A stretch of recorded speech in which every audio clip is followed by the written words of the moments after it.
Thank you for the sub, VVT.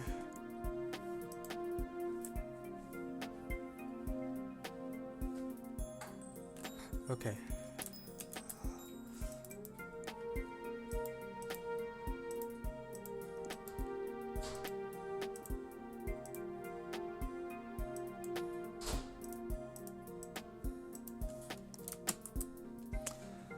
TSTST review. Welcome everyone. Should I ping them up Discord? Maybe I'll ping them up Discord.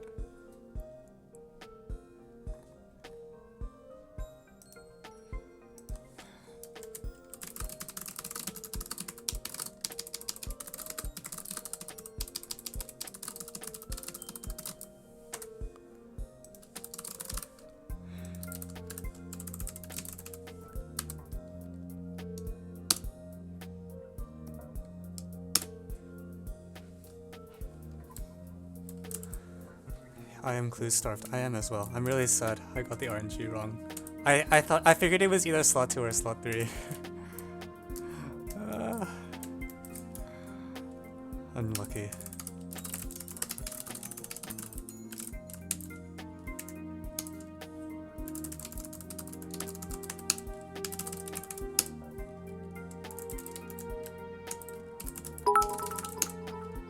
Oh, thanks for the 50 bits. Alright.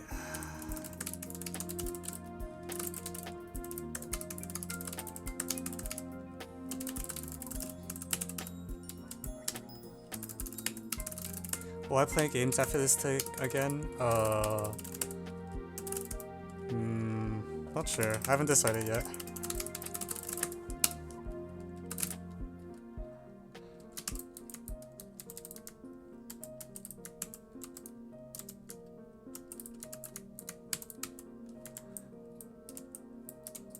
Gestures.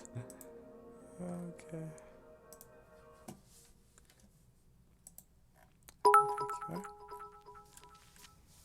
Thank you, Spartacle, for 10 bits.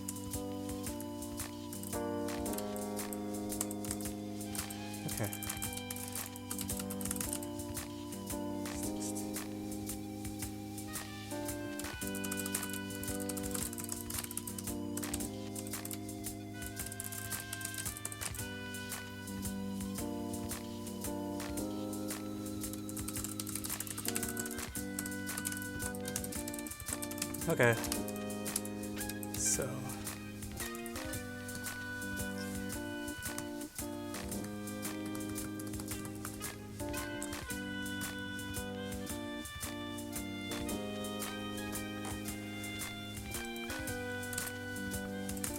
Okay, so here's the problems.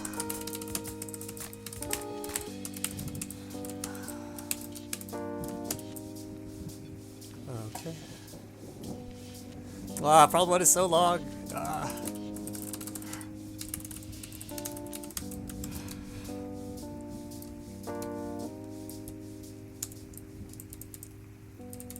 Okay, and you guys all want problem authors, right? Actually, I think the problem authors are already by now, but.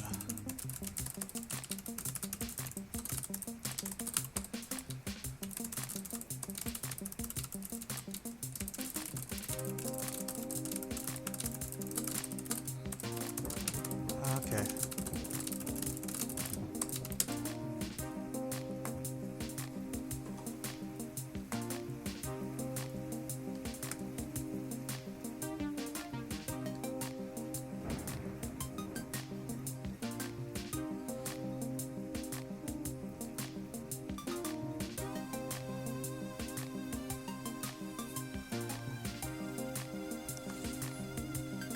Is the stream frozen? I hope not.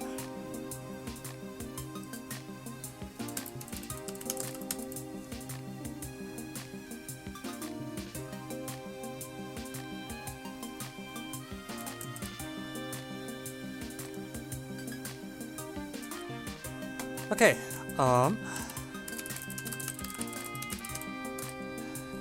yeah, this review may not take very long.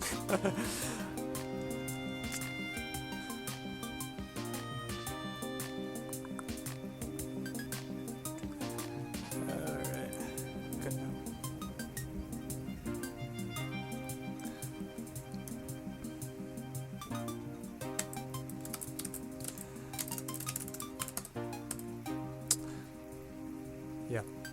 I don't know. People have any questions for the house? Because usually this is around when people start flooding me with things of the form like, I don't know, whatever people ask.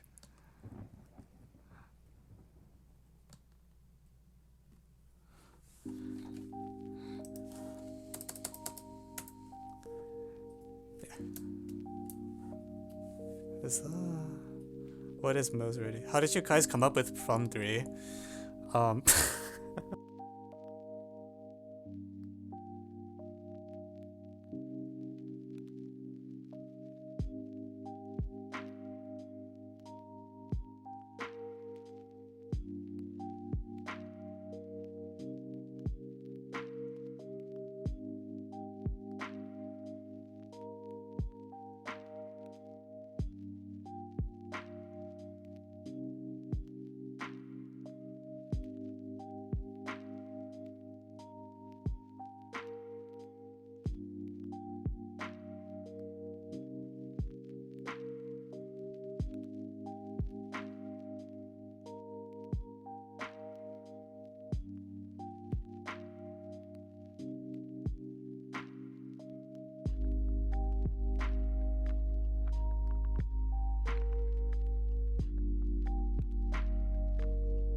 How does that always happen? I don't understand. Wait, was I just muted the entire time?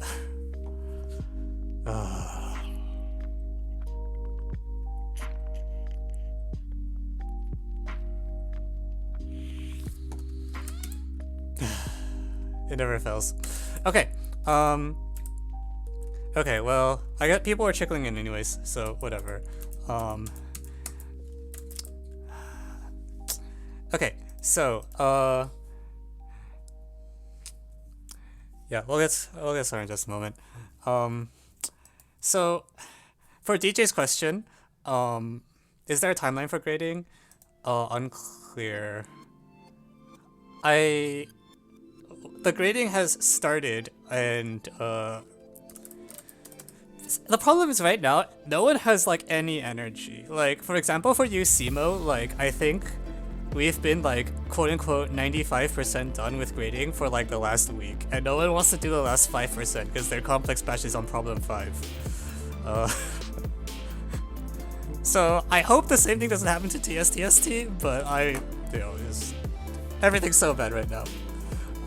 Yeah, for DJ's question, so I've been sitting on the TSTST problem 3 for like about 4-ish years now. I wrote the problem in February of 2017 according to my notes.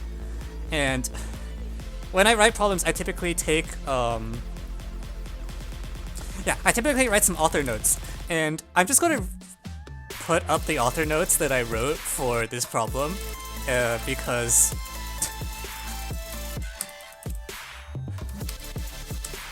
this is what my author notes say, verbatim.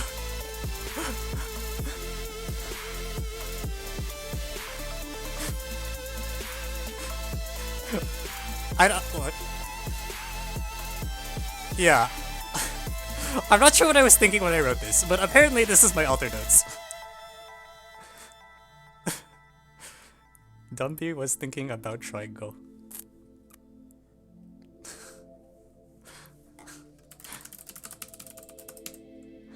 Why Dumby? I don't know. I think I was just like writing something and, you know, sealed it away for 3 years, and now I look at it and I'm like, well then, if it's not clear, you'll notice that this problem has 2 authors, right? So, I mean, based on the gender pronouns, this is Dumby, this is Babby. You're welcome.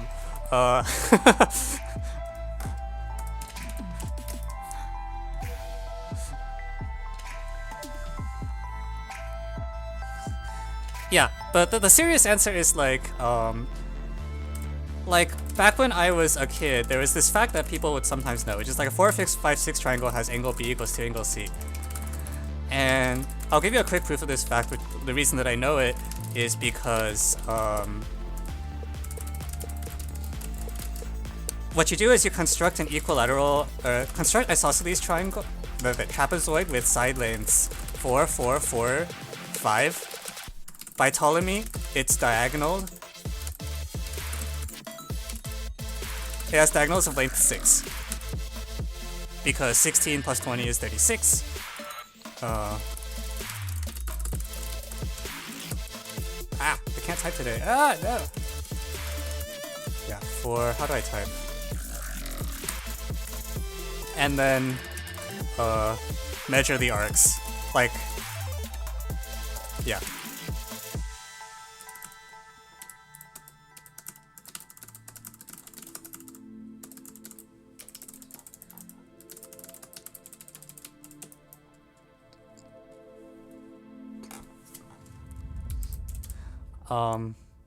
Yeah, so you can get a general rule for when angle B was angle 2 to angle C using this, and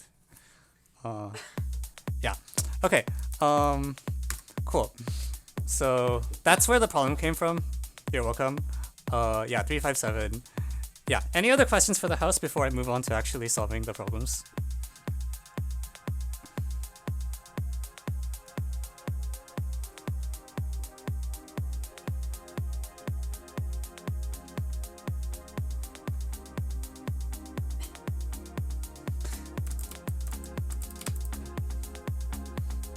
Can we do problem 2 first? It's okay, problem 1 will go by really, really fast. No.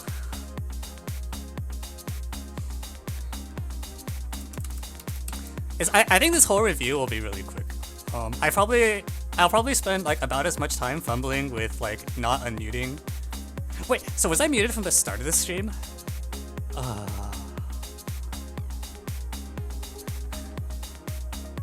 No. So what? How did I get muted?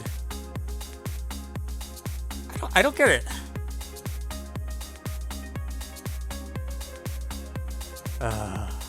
Whatever. Okay. I still get it. Like, it was working fine, and then it stopped working? Question mark? Whatever. Okay. So, all right. I'm gonna do problem 1 because it is fast. So, because it was mentioned already, problem 1 is actually, the original version of the problem actually literally was show that the process will eventually terminate. And then we decided that was probably actually too easy, and so now it became like a min-max problem. Anyways, the solution that I posted on AOPS is basically the whole game. And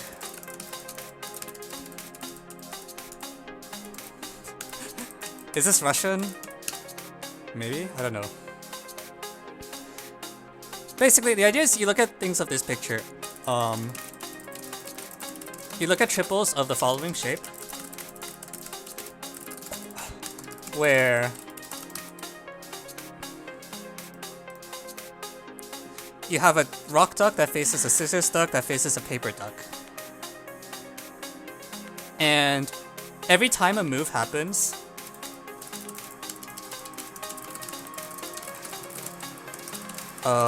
number of such triples decreases by A, B, C.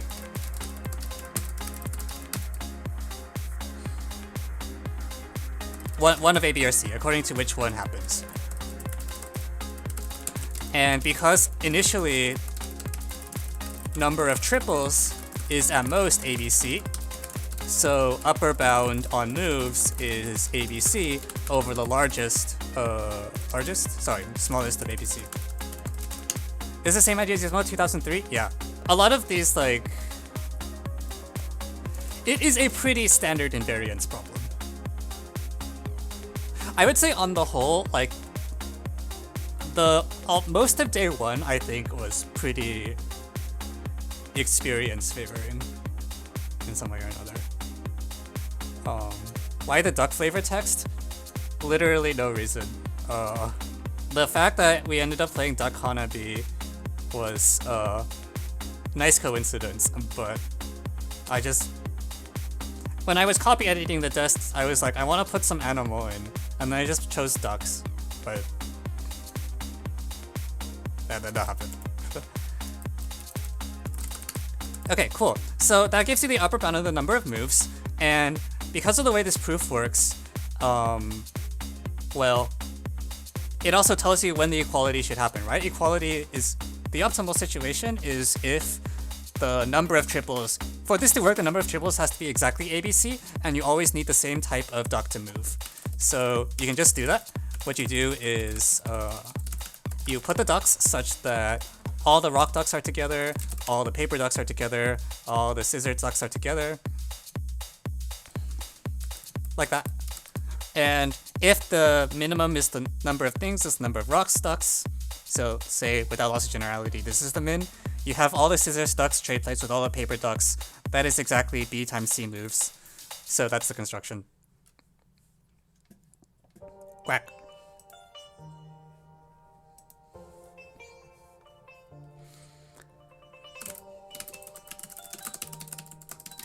Quack. Yeah, after like playing Duck Hanabi for like 2 weeks, I can hear the duck sound as well.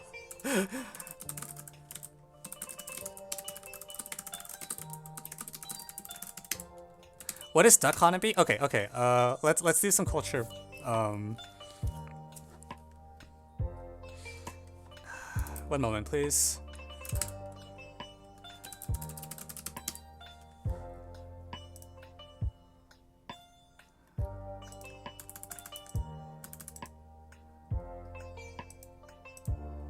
Oh man, I play so much Hanabi that the duck games are actually buried.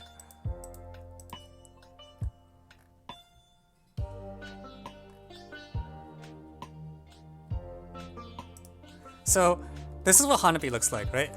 Oh crap. No. Oh no.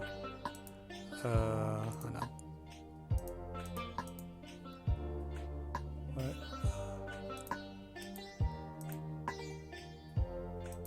Okay, it looks like this, and you know, you clue cards and so on. You'll notice that in normally, when you play Hanabi, you clue someone by, you know, telling them the number or a color, but in Duck Hanabi, you just quack at them, so the clue touches some cards, and no one knows anything about the number or color. They just know. The clues are all just quack, so you know that these two cards share some property, and you have no idea what it is. And then the cards somehow play anyways. That's Duck Hanabi. And on the website,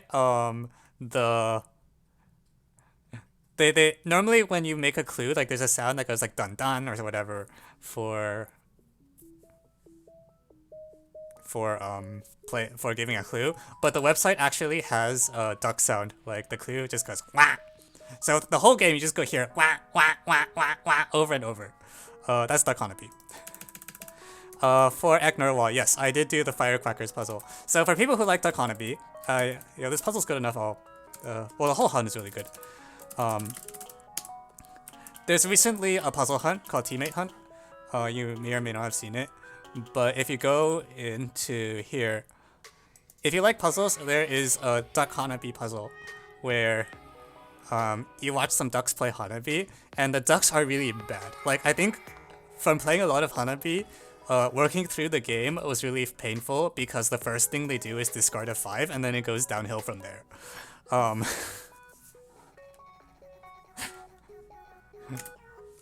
Okay, end digression. Rerun? Wait, what happened? Nothing. I just wrote up solution to the problem and people started asking about ducks.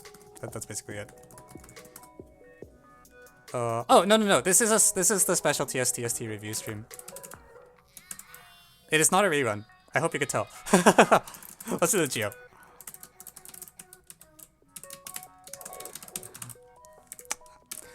But see, if people can't tell the difference between reruns and non-reruns,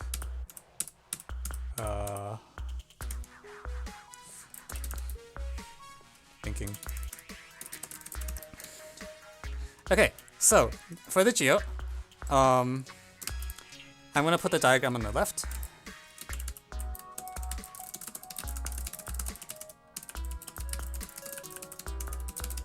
I mean, it is a harmonic quad though. So I'm going to present the maximally polished solution. Like, I think as I solve this problem, every time I looked at this problem, I was able to cut the length of my solution by like another 20%. So this is about this is about maximally short. Originally I had like a lot more points written. I had like the arc midpoints drawn in. I had EF intersects BC drawn in, and I expect a lot of people will have that. You don't need it though. Also, as the elephant in the room, yes, as far as American Geo goes, this is about as classical as Geo gets. Like, yeah. So the main thing is like this point Q is a point that I expect people to know things about. Like for me, like I had seen the stuff about Q before, and I'd never seen the point G before. So for me, I had a lot of fun with this problem anyways, because it was trying to figure out what to do with this G. But let me talk about Q. The point Q satisfies like two very important properties. One is that Q is the intersection of AEF intersect ABC, and the second is that QD bisects angle BQC.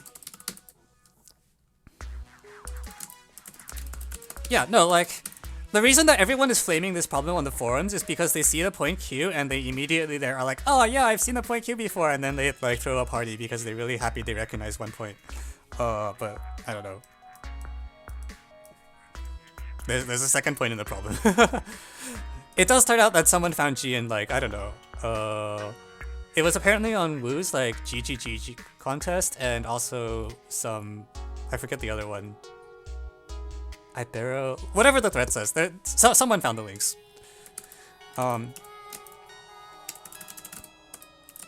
You say this MO Junior 6. Okay. I mean, you say this, but like, this problem was almost USAMO 6.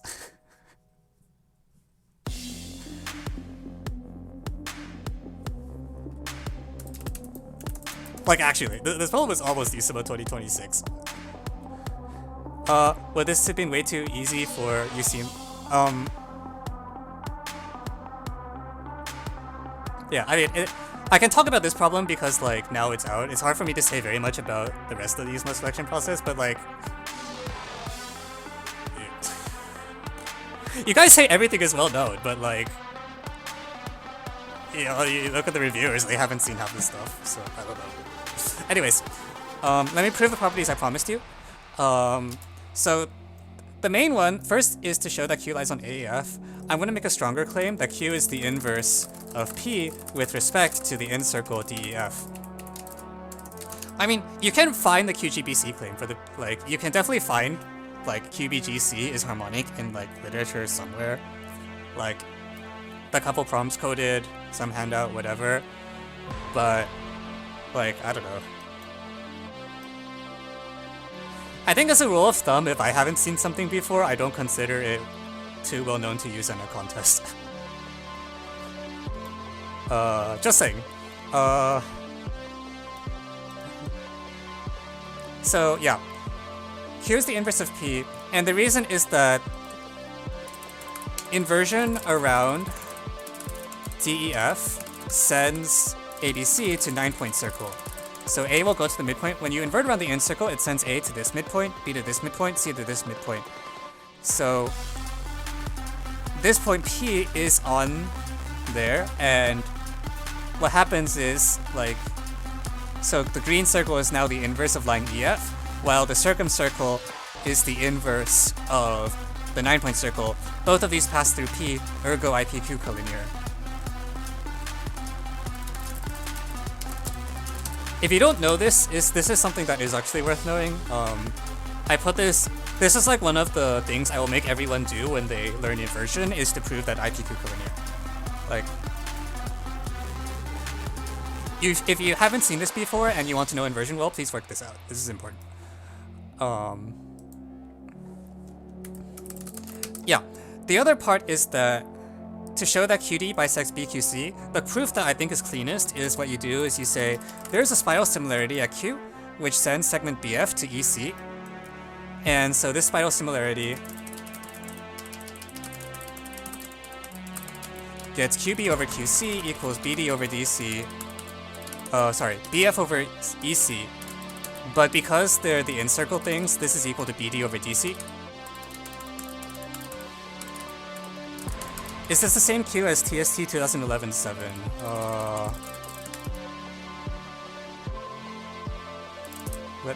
I don't know if I've seen that problem. Let me check.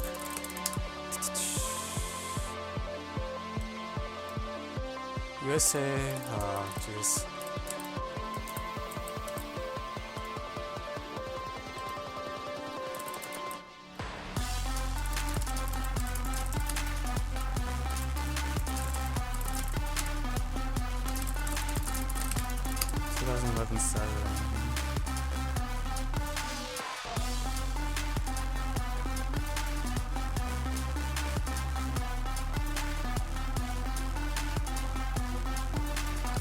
Maybe? I'm not sure.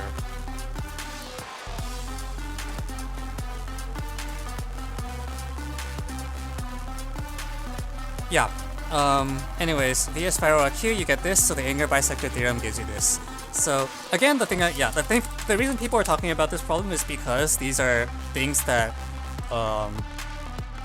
people have seen. Where by people I mean like, the music doesn't feel fitting. Yeah, it's kind of obnoxious. Skip.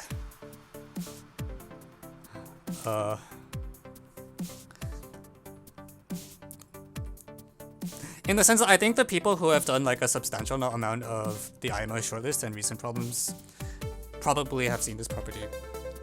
On the other hand, you'll see people in AOPS complaining that literally everyone knows this, which is definitely not true because, yeah, look at the scores. Okay, what about the other half of the problem? So,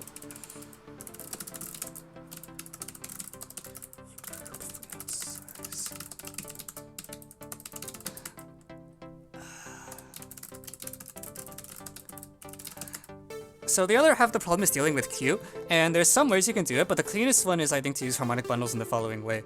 So, we're going to start with this QGBC, and my claim is that this quadrilateral is harmonic. The reason is I can project through the point A onto the line EF. Sorry, yeah. QGBC, yeah, cool. Onto line EF, and what is the intuition behind inversion?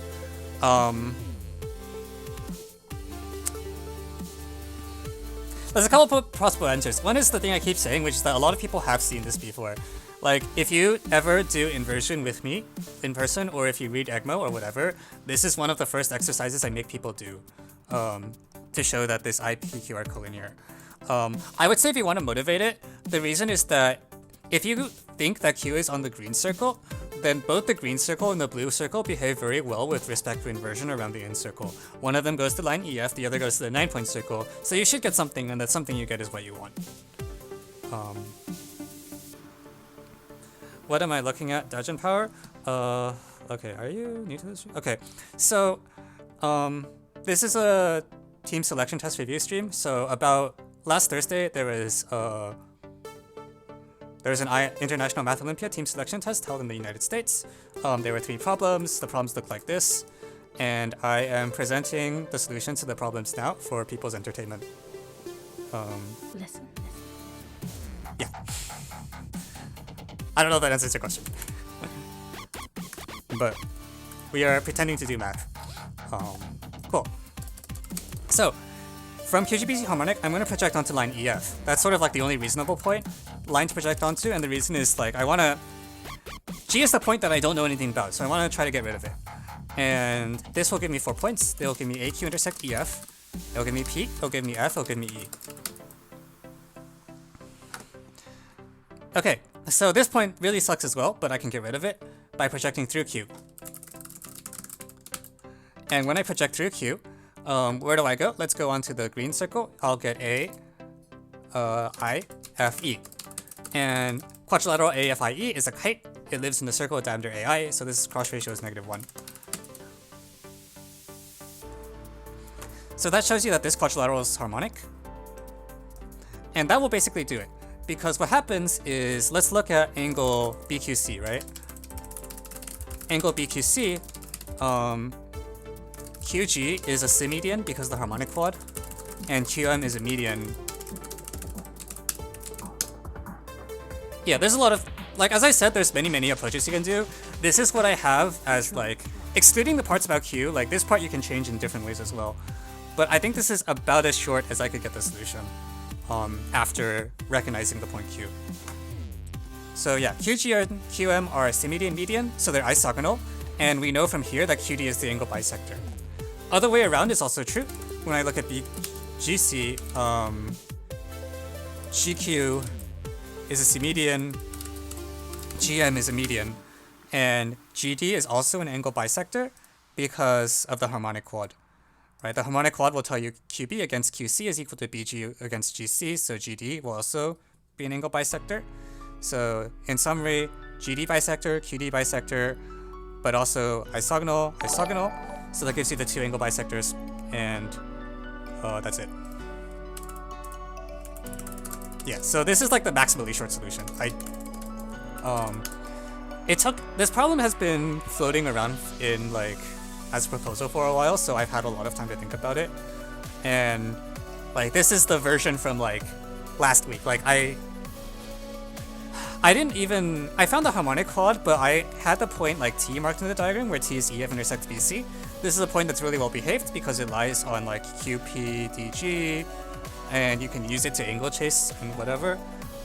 It was until like last week when I was, not even last week. Is today Tuesday? I lost track. Sorry, Monday was yesterday, right? Today's Tuesday. Yeah, it wasn't until yesterday I realized you could just get rid of the point T because I was explaining the solution to someone else and I was like, wait a minute, I don't even need the point T anymore. I can just grab it like this. So this is the entire solution and that's it. Yeah.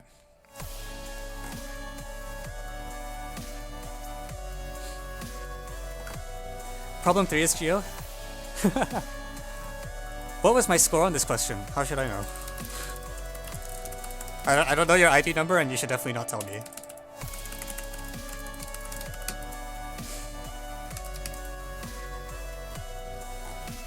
Cool. Any questions on the problem 2 before I go on?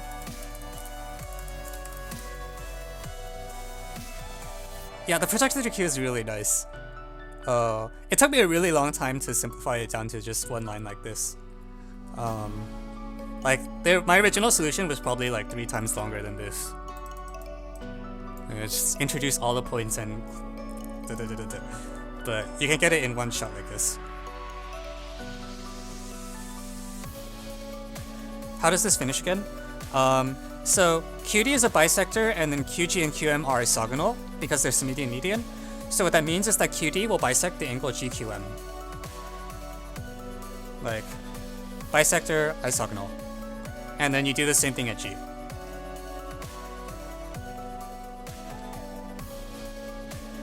Yep. Okay, so that's it.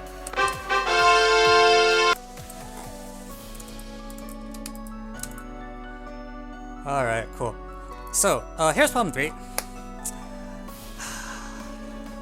Honestly, I was worried this would be too easy for its spot, but I think people did not find this true. I think... Alright, what comments do I want to make about this problem? Degenerate triangles exist? No, they don't. I just wanted to make sure that no one bothered with them.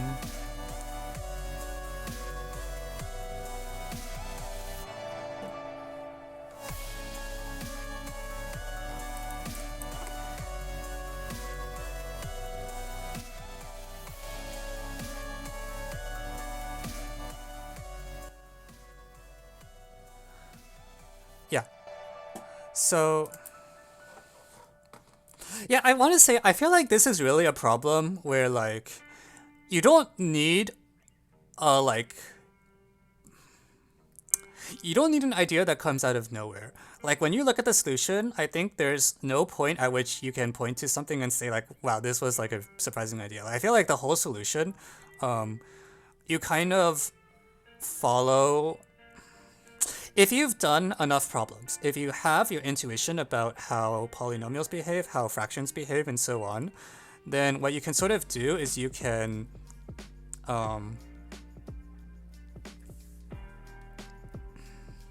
you sort of follow your feelings the whole time, and if you've developed the right instincts, your instincts will tell you what to do.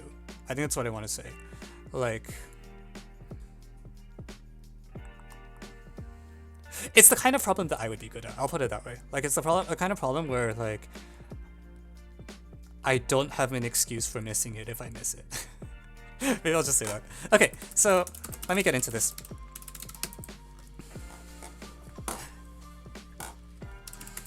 Yeah. Okay, sorry. There is one other thing you need to do. You need to keep calm and not mess up, because it's like under contest pressure. This is the kind of problem that's where you can just like, if you're under a lot of pressure, you just might not solve it, even if you feel like even if you quote unquote should know what you're doing. You just kind of have to keep a level head and trust your instincts the whole time. Cool. So let me get to this. So the first thing I'm going to do is say like, okay, well, there's 3 angles, but the angles add up to pi, right? Theta 1, theta 2, theta 3. I'll just call them alpha, beta, gamma. Who am I kidding?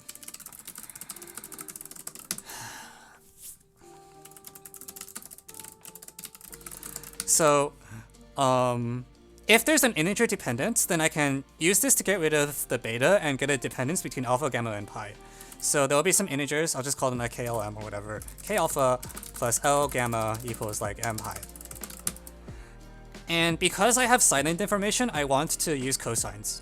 So this statement is good enough to tell you that cosine K alpha equals cosine L gamma. And if you think a little bit about it, you're not really losing information about this. Because if conversely there exists non-zero integers k and l for which this statement is true, then alpha and gamma will also have some relation to pi, and if there's a relation to pi, you can force it into a relation of the angles.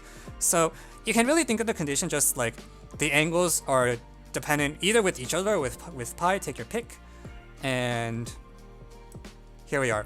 Cos 2k alpha equals cos 2l gamma. Oh, is that true?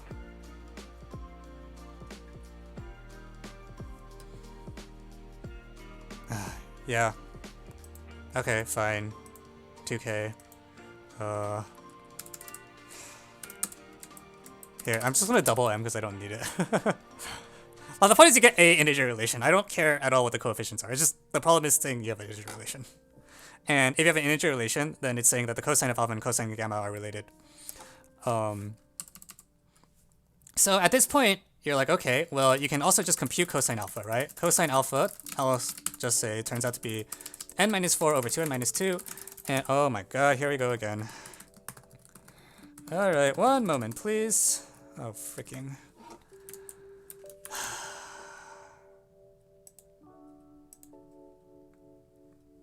How is there not? Oh my god.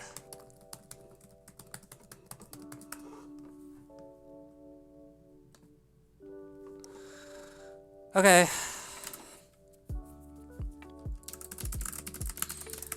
So I'm going to take cos alpha and gamma because these two are actually like look symmetric. You can, in principle, maybe use beta, but I mean, there's no reason not to use these two. These are the cleaner ones.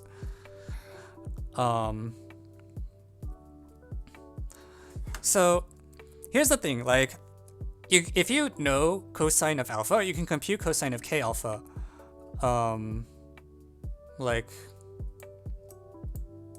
factor of k.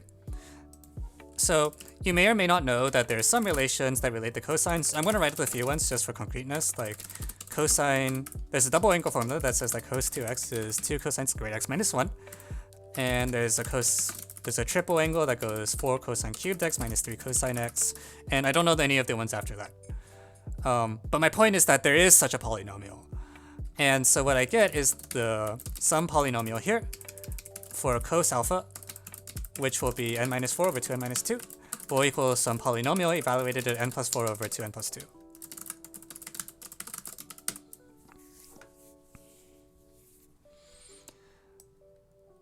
Where pk... So I do actually need to know a tiny bit about these. I'm going to use the following statement. Pk and pl have integer coefficients with leading coefficients 2 to the k minus 1 and 2 to the l minus 1.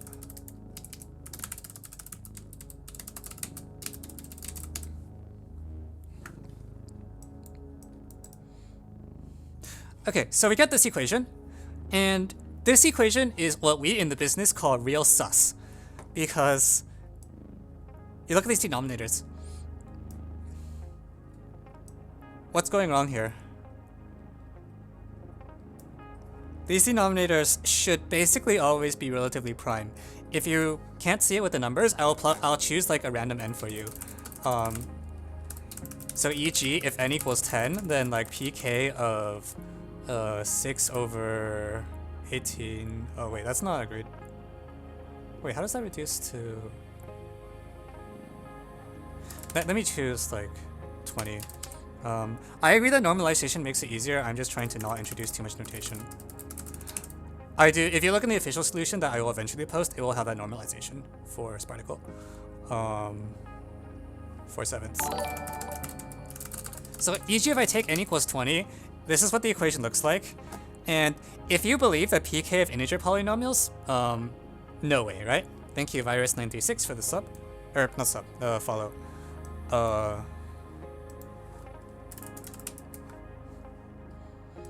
Yeah, this doesn't look good.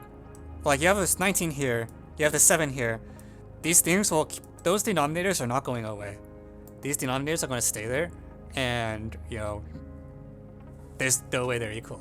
So, yeah, this equation is super sus. Like, you look at this and, like, for most values of n, it doesn't seem like this should be possible, like, at all.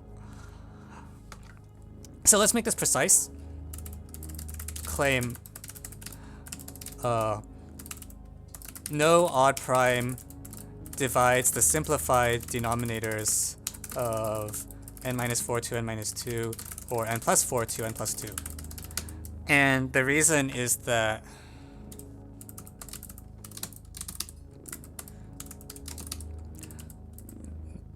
if like the GCD of 2n-2 to n+2 is at most 4. So if you have an odd prime that divides one of the denominators, it will not divide the other denominator, and then because these are integer coefficients where the leading coefficient doesn't have any factors of p, your denominators of p will never cancel out, and then everything blows up. But this claim is so strong because what happens, well, the other thing is that the GCD of n-4 and 2n-2 is at most 6. So the worst thing that can happen is that there's like a factor of 3 that cancels, and other than that, the fraction will mostly not cancel. That's true. There is one exception, and this is for unless k or l is strictly greater than 0. Which, by this I mean that if the integer here, if one of the integers is 0, then, you know, it's plausible, because the polynomial could be the constant polynomial. And I'll just say that this gives, oh, sorry. Yeah, if KL greater than 0, and if you actually have 0, that tells you the cosines are rational, and you can do whatever you want. Quote Niven's theorem for all I care. Yeah.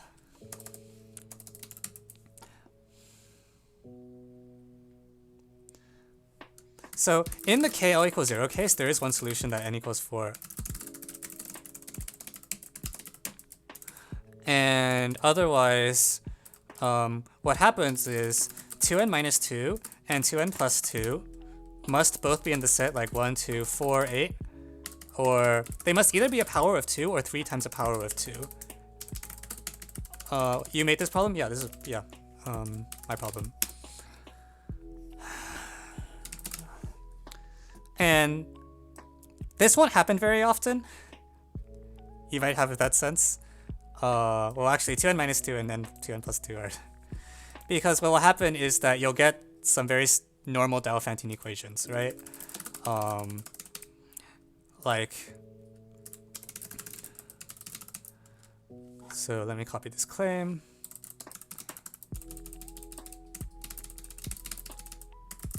Like, if they're both powers of 2, I think you get n equals 3. I think that's the only one. Like, no, the only powers of 2 that differ by 4 are 4 and 8. Now, you could also have, suppose 2n-2 is like 3 times the power of 2, and 2n+2 is like a power of 2.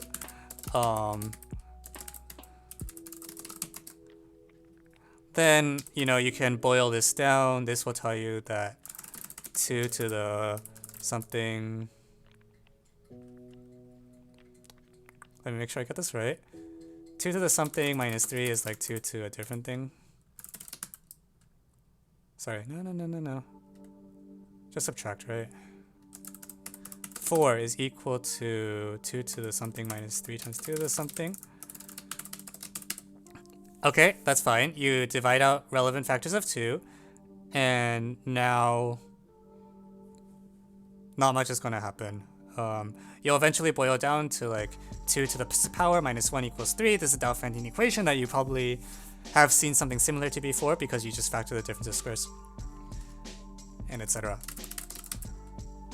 So, for the sake of not being too boring, because people have written full solutions, I'll just tell you that this extracts the answers. N equals 3. Basically, only small cases will happen. You work out what the small cases are. You get N equals 3, 4, 5, 7 as the candidates. And in fact, all of these work.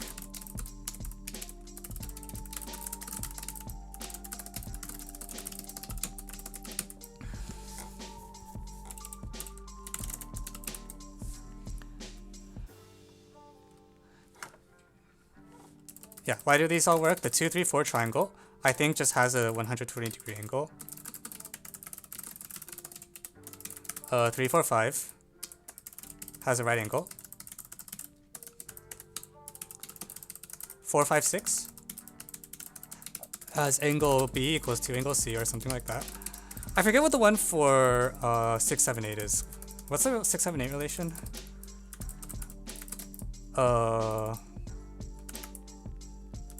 No, wait, sorry, I'm being silly. This is not right. Shoot, alright, what was it? Okay, let's check my notes. Instead of trying to do it in an editor. A plus 2B is 120. Something like this. Okay, so I'm doing it this way for concreteness, but honestly, it's easier to check with the polynomials, and that's what happens in my solution, where what you need to do is you need to find a value of k and a value of L, for which when I plug in the the relevant value of n, you know, something happens. And okay, actually, since this is now confusing people, I will do it properly. So this was the equation we wanted, right? You don't need to get the relation between the angles exactly, you just need to get an equation of this form. So 2, 3, 4, for n equals, this is n equals 3, has p2 of minus 1/2 equals p1. P1 is the identity of minus 7/4.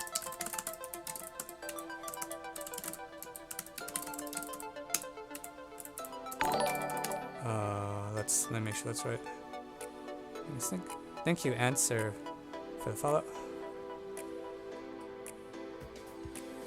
Sorry, I'm off by factors of 2. 1/4, 7/8. This is why I should just follow my notes. N equals 4 has P of 2, 3/4 is 1/8. Okay, I'm not even gonna put the P1 because the P1 just looks dumb. N equals, this is N equals 5, N equals 7. Thank you, the baby, for the follow. 1/2 equals minus 11/8.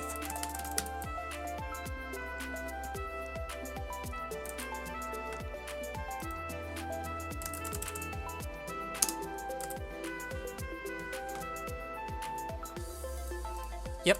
So this is 3, 5, 7. If you do it this way, then you can do it just with the Chebyshev polynomials. You only need the first two that I actually remember, like 2x squared minus 1 and 4x cubed minus 3x. And then, yeah, you just check it. So because of this, you'll get a relation. You don't need to reverse engineer exactly what the relation is with respect to the triangle. You just need to do this. And I'll go ahead and write n equals 4. N equals 4 has a 90-degree angle. So that's the solution set. Now, if you've been paying attention to like various social media, there is a generalization of this problem that is this formulas? I don't really think so. I think it's super NT. I think it's like the situation where, as I said at the beginning, you don't need an idea that surprises anyone. When people read the solution, there's nothing that jumps out as them as, oh, that was like Like, you know, there's, I think with a lot of Olympiad problems, there's like this like big jump, you know, like where we go from like not solved to solved. And I think for this problem, it feels a lot, that big jump doesn't feel quite as big. Like, the big jump I think is when you realize that this equation is sus. But everything up to here is, like, everything up to here doesn't require, it doesn't require a special idea. Like, it doesn't require an idea that's specific to this problem. And even recognizing that this equation is not going to work out for almost all values of n, is something that you can see right away if you have the experience. Like, when I see this equation and I know that the pk of integer coefficients, I feel my chest tighten. I'm just like no, kind of thing. And that's a lot of what like experience is. It's not necessarily like knowing things, like, it's not necessarily just knowing things in the sense that like you can say certain things are true or false. It's also having the right instincts, like being able to look at this equation and immediately be like, something is wrong. That's a lot of what you're trying to develop when you're trying to develop instincts during training. Okay. Yeah. Anyways, what I was saying was that if you're paying attention to social media, you might notice that there's a generalization that has been touted, where you can say rather than find all quirky triangles with, let me put this. So the original problem asked for all quirky triangles with side lengths n-1 and n+1, but you can in fact do the following problem, where you find all quirky triangles with side lengths are integers in arithmetic progression. You don't need to modify this approach too much. This is basically the same as if you let n equals x over y. The equation that you'll get boiled down to is something like this. 2x plus 2y. If you try to follow through on the generalization, you'll end up with this equation instead, which is, this equation is going to be really bad for roughly the same reasons, but there's slightly more cases to consider because y can now be anything. You assume that GCD xy equals 1 because you can divide out, blah blah blah. And if you solve, I'll tell you what the solution set is. So all the ones that we had before are still there. So the 2, 3, 4 triangle, the 3, 4, 5 triangle, the 4, 5, 6 triangle, the 5, 6, 6, 7, 8 triangle. In addition, of course, you have the equilateral triangle. You know, that has very dependent angles. You additionally gain the 3, 5, 7 triangle. This is the one that has the 120-degree angle. Yeah, this has a 120-degree angle. Just random trivia. And finally, the 6, 11, 16 triangle, which apparently satisfies like angle B equals 3A plus angle 4C or something.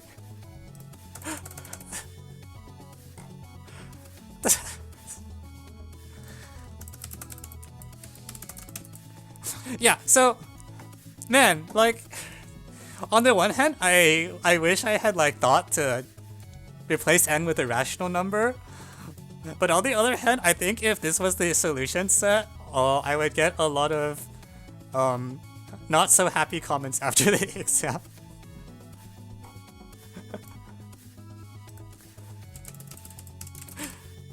Six, 11, 16. Who knew? And that's the complete set. There are no other triangles with... I mean, obviously you can scale up these triangles, but there's no other triangles with integer arithmetic progression coefficients. Yeah. So, there you go. Yeah, it's the 2, 6, 11 energy. I mean, I think it's good because you look at this and you're like, oh, I bet the answer is just like 1, 1, 1 and 3, 4, 5, and then there's like 6 more. I don't know. Yeah, it really reminds me of IMO 2015 too, but I like to think this problem is nicer. Maybe? Yes, yeah. Yeah, people are referring to IMO 2015 too, which was the other time that the IMO had a problem where the solution set was way bigger than people thought. I don't know. Yeah, I'm a little sad that I did not think up of this generalization. myself. To give credit, Luke was the one who came up with it. He's been posting it in like the mock Discord and other places.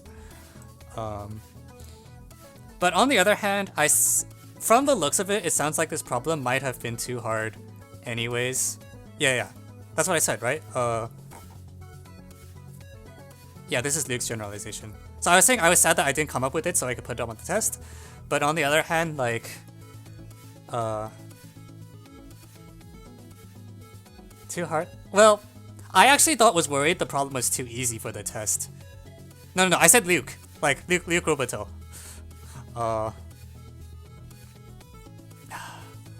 Yeah, but I was worried the problem would be too easy, actually, because I was looking at this and I was like... There's only one part that I would call an aha moment, and it's something you can do if you just have the right intuition. But... I don't know, the test solvers thought it was hard, and then the students also thought it was hard, so... So I guess it's fine that the version was given with N, because I think if you give this problem, like, everyone gets scared to death, and then like 2 people solve it or something like that. If you give N, like, you know, it suggests more that you are supposed to actually use the law of cosines. Whereas if you give this, it's just like, what are you supposed to do? I think phrasing it with N makes it a lot more clear that you're supposed to go after the cosines. Yeah.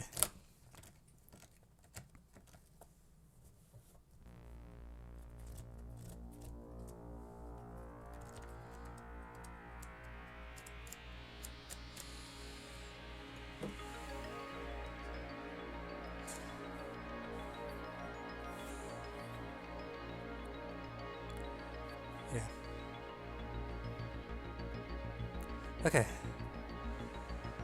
Alright, so that concludes TSTST review. That's all 3 problems.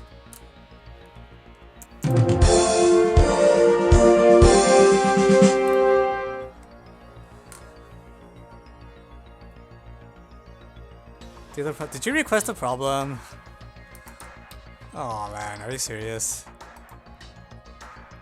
What's the problem you requested? What's the TSTST schedule this year? Basically there's one day in November, one day in December, and one day in January. And I will link you.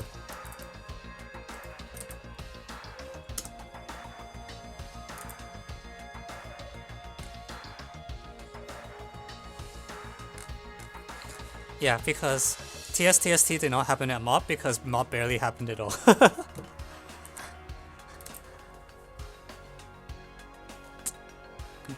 Yeah, like, yeah, there's no separate winter TST. Although, like, basically the RMM and the APMO are now the winter TST. I think there's a good chance that the RMM will get cancelled just because the world is dying. And if that happens, then we will have the... then I need to find 3 more problems. Which I think I can do. But yeah, it's gonna be a weird year. Yeah, they were before. But yeah, if RMM gets cancelled, which is definitely on the table, then yeah, then I need to find 3 more problems. This was not designed to be TST level hard. I mean, I don't know, I just write tests. Virtual RMM? That's possible too. I mean, we just don't know what's gonna happen.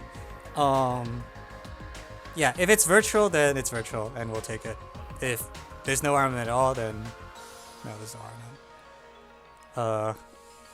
Yeah, I don't know. Like, it'd be nice if there's a virtual event, but I think everyone is feeling very tired right around now. Mo's ratings, I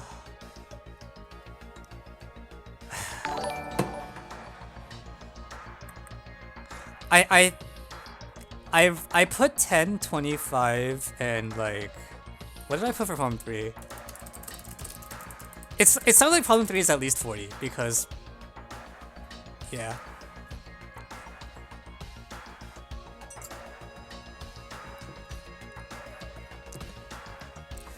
I looked at past stats, and if cutoff last year was 25, that was more than top 24, so is there a reason for that? The cutoff is not exactly top 24. The cutoff is approximately 24, where we care more about making the cut clean than being close to 24. So like, Yeah. Like, very often the TSTST to TST cutoff in a normal year, the cut is like between like solving n problems and solving n-1 problems. Like, we'll pick the cutoff threshold such that people that solve so-and-so problems make it, and the people who solve one less than that don't make it.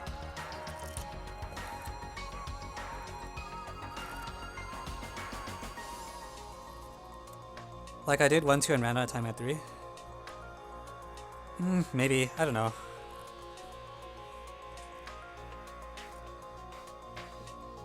I mean, I will not really have too much of an opinion until I see the score distributions, because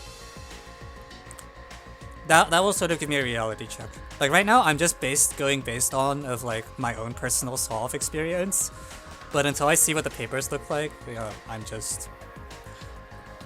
Problem difficulty is so personal that I think it's hard to do anything without having looked at the stats. Sometimes I will like look at the stats and think about it and then come up with a reason why I don't think the stats tell the whole story, but I will usually not have an opinion until after I see the stats. Yeah, the TST group size is deliberately quite flexible. Like, in general, people err on this side of having a lower cutoff because, I mean, you don't want to drop someone who will improve a lot between June and December.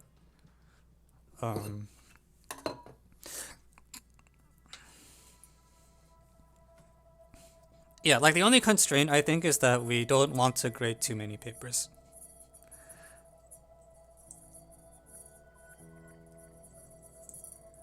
Do the USAMO one. Yeah, I also agree. I think it's taking TST is good, like, experience with taking an actual high stakes test.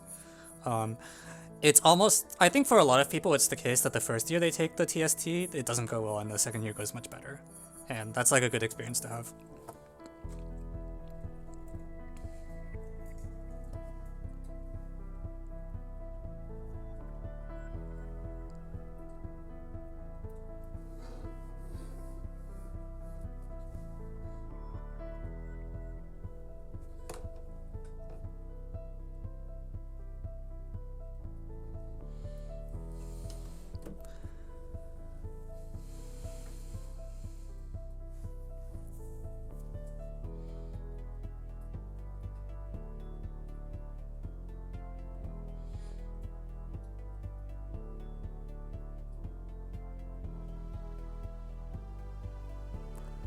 Oh, 6, 11, 16.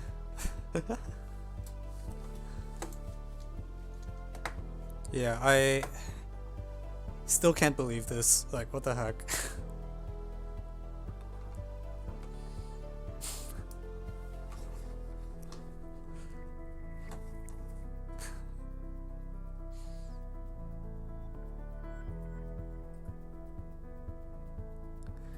If you drop the arithmetic progression, is there a nice analysis? Not that I really know of.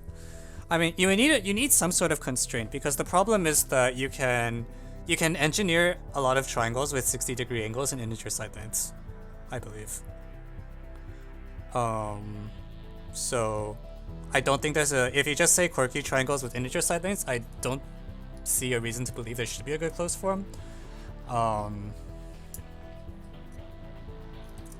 Yeah, but there are probably things you can do, I think. Like, arithmetic progression, I think, makes the cosine argument work out nicely, but probably there's some space to explore, I think. It might not be too big excluding those. I don't really believe that, I think. I mean, 60-degree angles I don't think are that special, right? Like, am I more surprised the triangle has a 60-degree angle versus like angle B equals twice angle C? Because you can generate families of triangles just with like angle B equals 2 angle C by repeating the Ptolemy argument from earlier. It boils down to like, I don't know. You take a square and then you take a thing that differs by a square, and you can use that to engineer like B equals 2C satisfying triangles.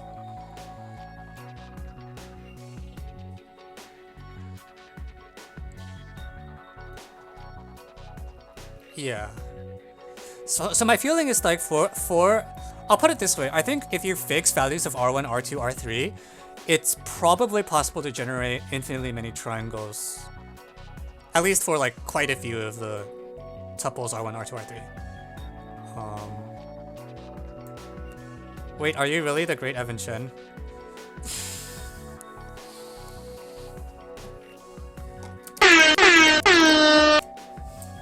Someone else answer that.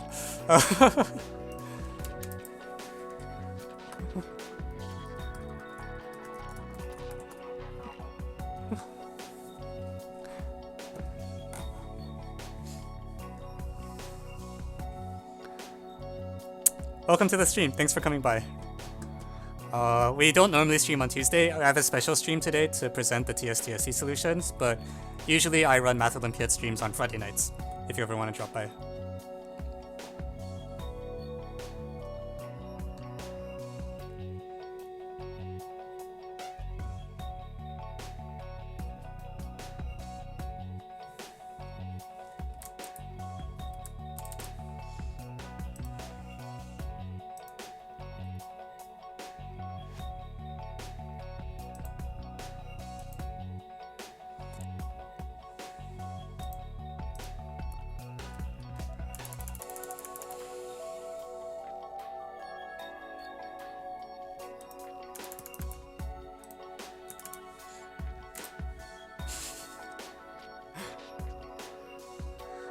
I always imagine you having a very knowledgeable face, like a sage of our times.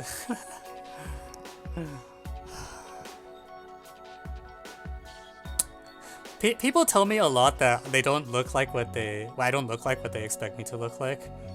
Like, I definitely got a bunch of times people tell me that they expected me to be taller or something like that. I also get a lot that people expect me to be really scary, and then they find out that I, like, practically run a comedy stream. I get this all the time. Like, in my student feedback, they're like, I thought you were going to be really strict. And then they're just like, but you're actually super chill. And I'm like, thanks, I guess? Question mark?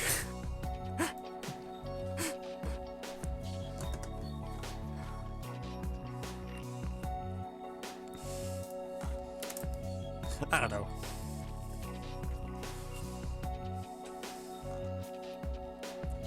Well, here we go again.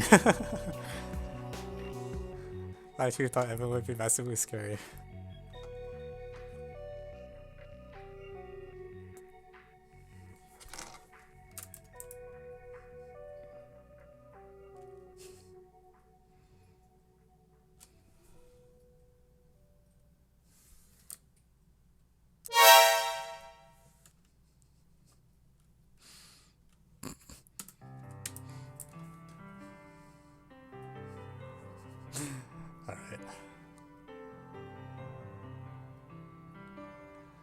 Okay.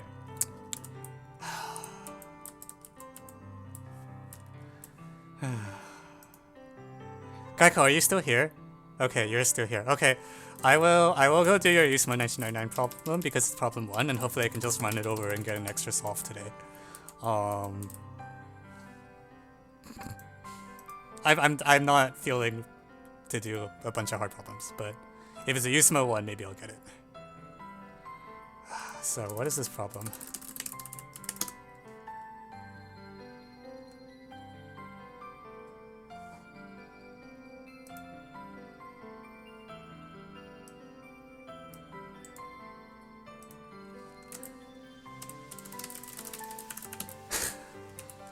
Okay, also, that name was a mistake. So, the reason is, what happened was, like, I was, like, I don't know, in 10th grade, and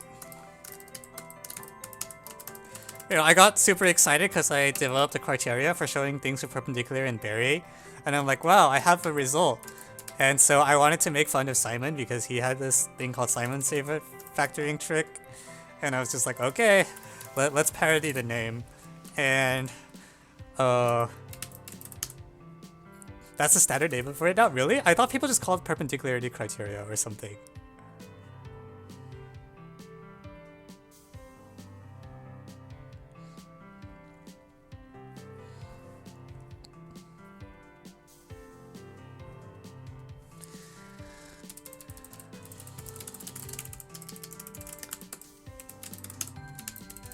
Seriously, people still use that name? Oh no. Oh no. Okay. Well, I guess like 16-year-old me is really happy. 25-year-old me, 25? No, I'm not 25. What am I talking about? Present me is like embarrassed, but I guess 16-year-old me would be very happy.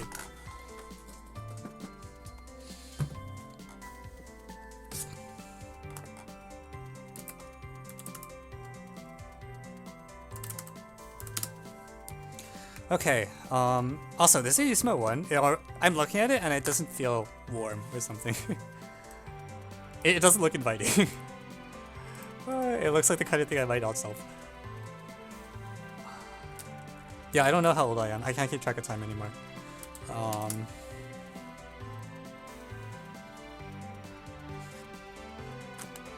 Okay, let's do USAMO 1 and then I'll maybe play some Hollow Knight or something.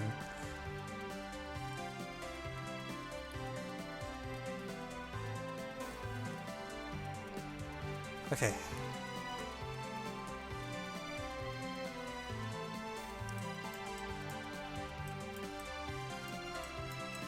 Wow, I wrote a lot of stuff last time. Okay, so what is this problem? I have a checker thing, and then so there's a so I'm told that the checkers form a path, and then every square that does not contain a checker shares a side with one that does. So there's a path, and also things touch the path. Okay. Why n squared minus 2 over 3? Wait, okay. First of all, is this Nurikabe checkers form a closed circuit? Wait. Why? This is never an integer, right? Am I crazy? This is never. Did I copy the problem correctly?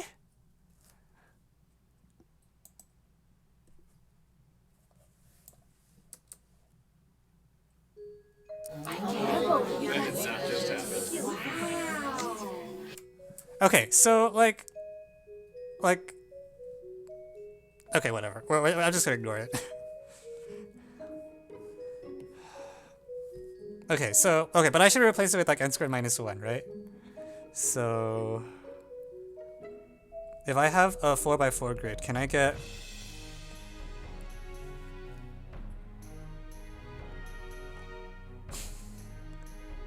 the p over 2? Okay. Well, that one is an aesthetic reason. This is not even an aesthetic. This is just like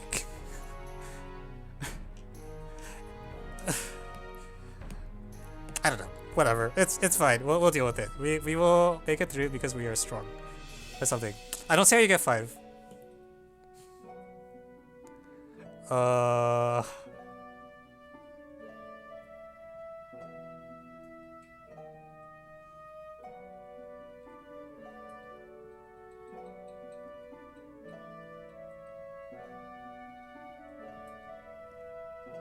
Wait, so what? So not only did they give us some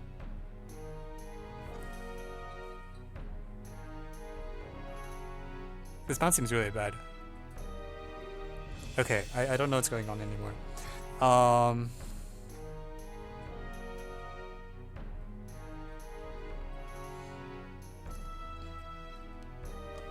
I think this is a meme. What? No. No. I'm just gonna draw one example of something that actually satisfies the condition.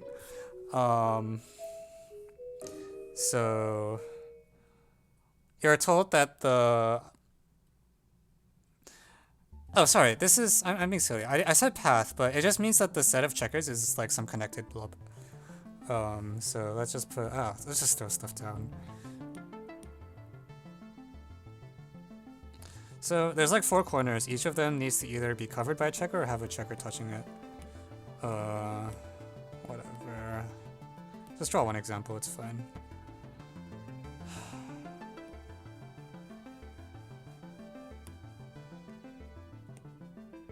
Okay, what is something that gets like over 3-ish?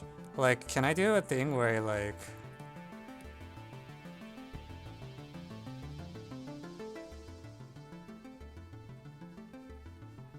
Like, I'm trying to think if this is what I want. This is something that looks like it's getting about n squared over 3-ish. You can probably optimize it a little, maybe? Some construction that's like this. Oh, CC is connected component. Okay. I thought you meant closed circuit and I was confused. Yeah. So something like this will get you about n squared over 3-ish. I don't know what the... So at least it's not so loose that it's like, or like, it's asymptotically correct. It's like within little o of n squared. Probably within o of n, honestly. Big O of n.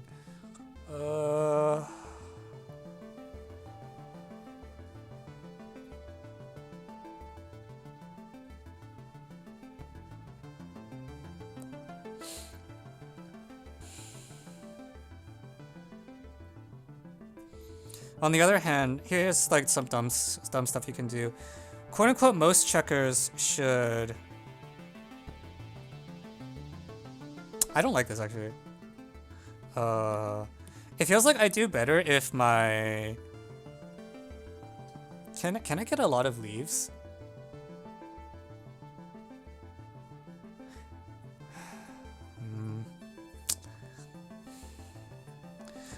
I thought this would be easy. Because there was problem 1.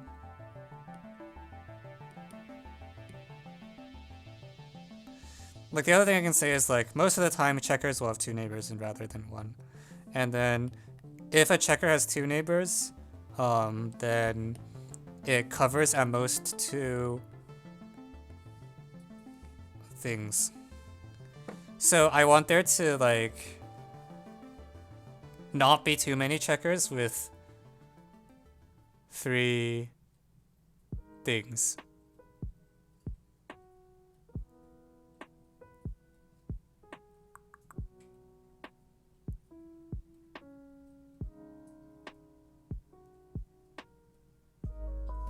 So you want there to not be too many checkers that do something like...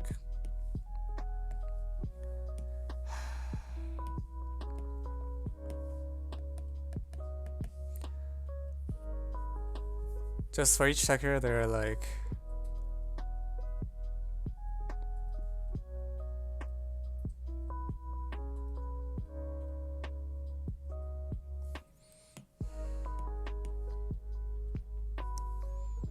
At most 2 non-adjacent. That's what I was saying, but like you could technically have 3.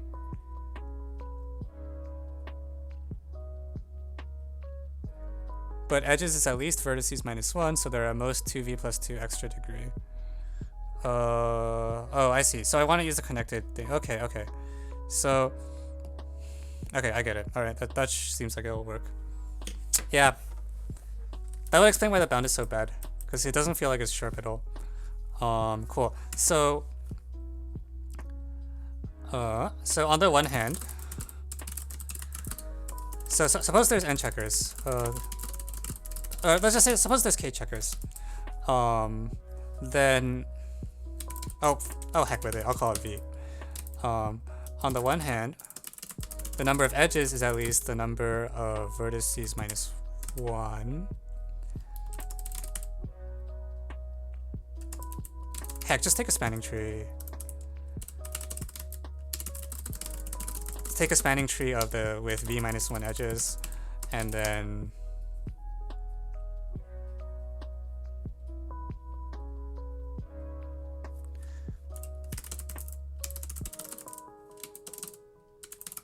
so there's a spanning tree with v minus 1 edges. So conclusion, so the sum of the degrees across the checkers, v of degree v is 2 capital V minus 2.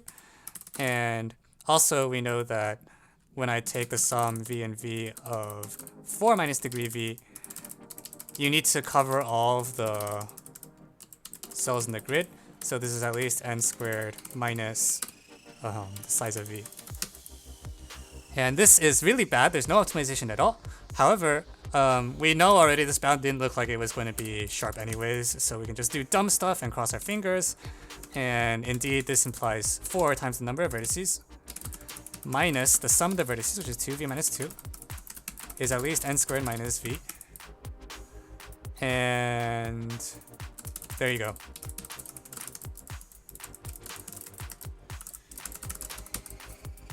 That's why it's n squared minus 2 over 3.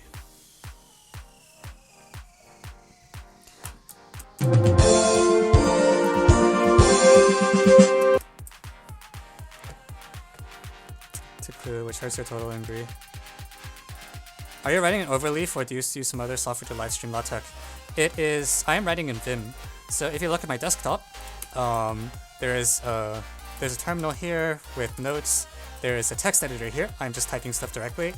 The iPad is for the whiteboard. Looks like that. Yeah.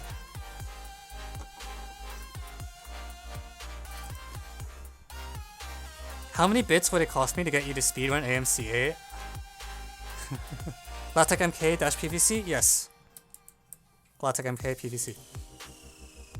So what that means is that if I make a change to the file and save, it will automatically compile for me.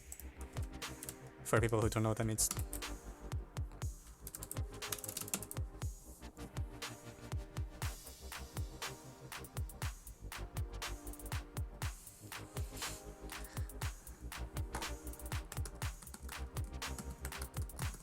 Now you can post USAMO 1989. Oh, is this the last one that I haven't done? Oh, okay. It is. Oh, wow, okay. Well, that means I have to write up the USAMO 3 from last time with the fairy sequences, which I've been putting off.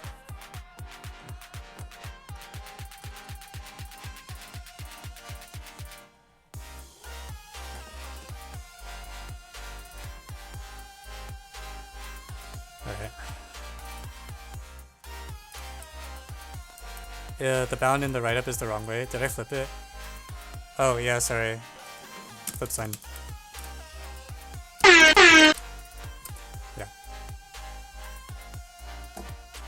Yeah. Well.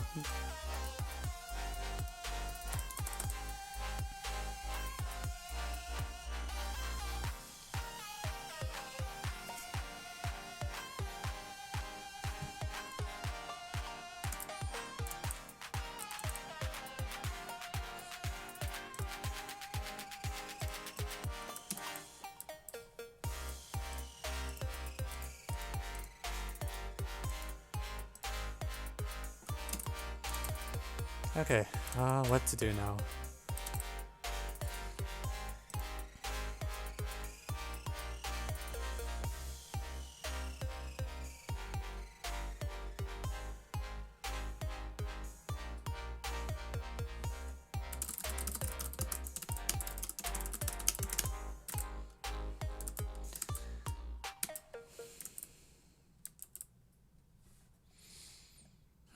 Do I want to play some Hollow Knight? Quack Hanabi? Okay, I am done with that Hanabi. I think playing like for 2 weeks was sufficient to make me decide never again.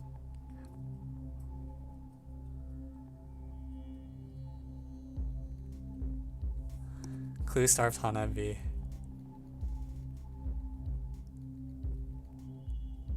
I'll play Clue Starved if it's more than 2 people.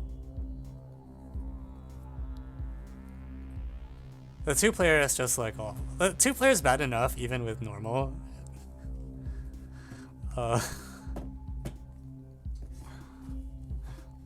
Rip 2. I don't know.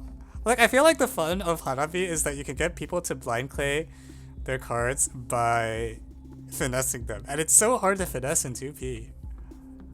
You can only self-finesse.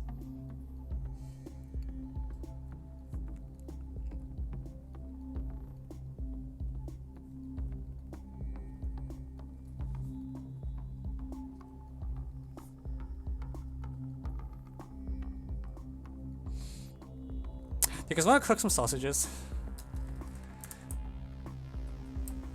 Maybe I should play some Stefan Sausage Roll. I haven't played that in a really long time.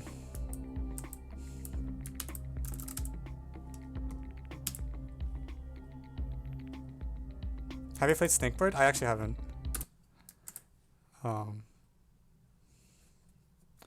But I am... Overall, I have a lot of games that on my 2 playlist I am behind on the gaming. I want to play some sausage roll because I haven't played sausage game in a really long time.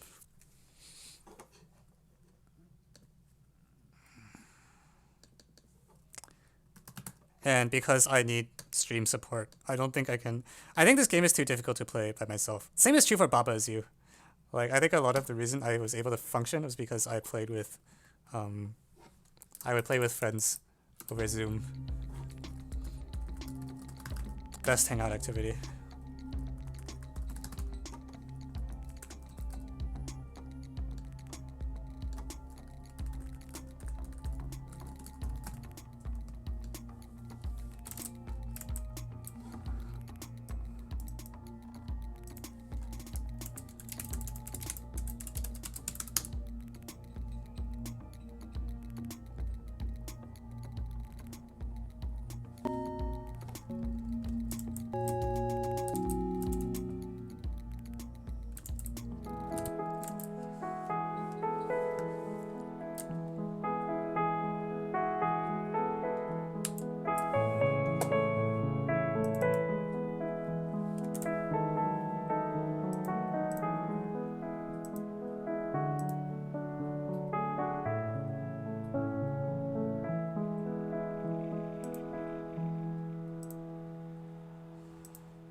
Okay. Is it supposed to be hard to get the recurrence? It depends on how you're trying to get the recurrence.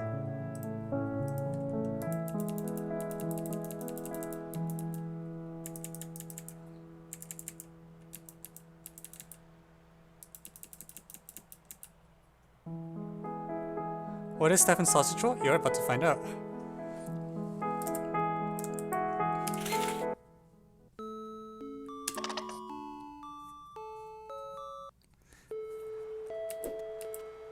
Unfortunately, this game is so hard that this game is even harder than Baba Owes You, I think. Which is terrifying.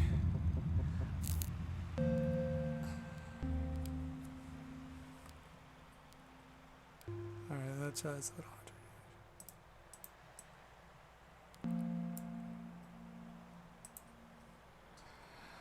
Okay, let's see if I still even remember how this game works. So in this game, you have a guy with this really big fork, and his goal is to cook the sausages. And yeah, he's not very good at moving around. Also, you can if the sausage is against the wall, you can pin it like this. And your goal is to get the sausage such that it's cooked on both sides exactly once. Yeah.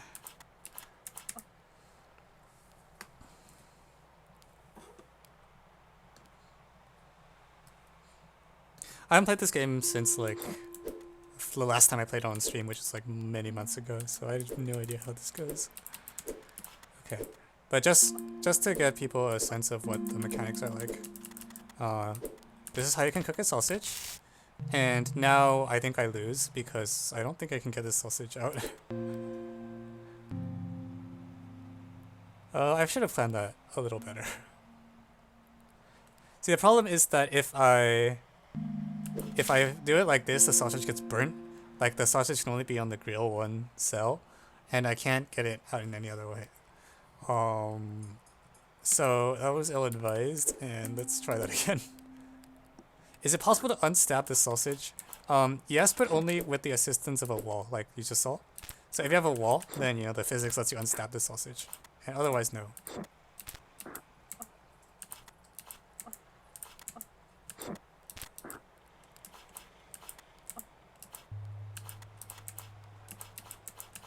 Can I not turn when I'm holding the sausage?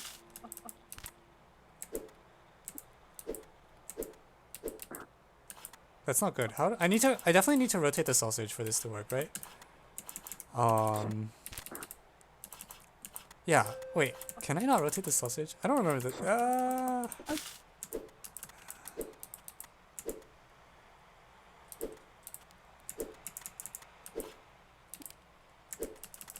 Yeah, what am I supposed to do? I thought I could rotate the sausage. Can I? I need to get the sausage to be horizontal, right? Because otherwise there's no way. Stab it the long way?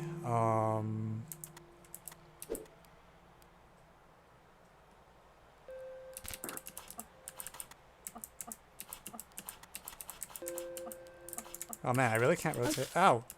Uh...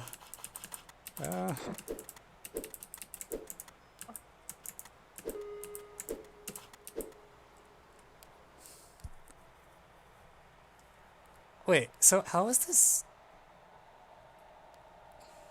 Oh. Oh, you're okay. Sorry, I'm silly. So you can do it, so I can do this, and then, no. Now I'm just... Oh, I see. I need to have the sausage stabbed so that when I cook it, I can pull it back. Okay, restart. So, okay, let me check. Let's see.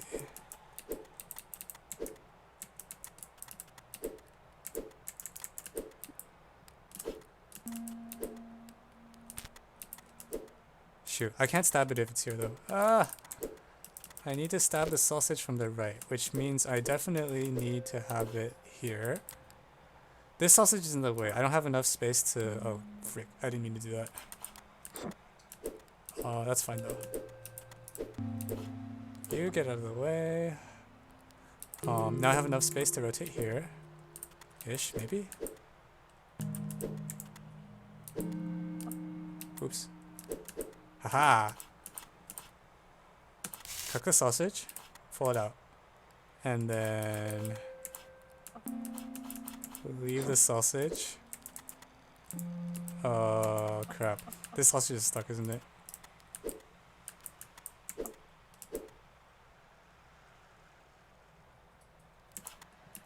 That's not good.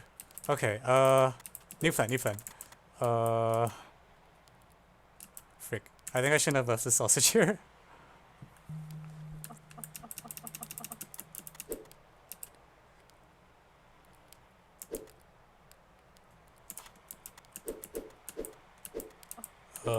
Yeah, that looks pretty bad. I think I died. Let's try that again. Okay, so I know you can't rotate the sausage, but you wanna stab it. This sausage is in the way. I should leave it somewhere where... No, I don't believe this. I should be able to get in, right?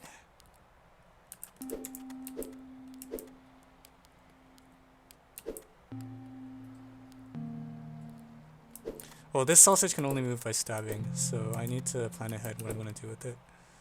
Oh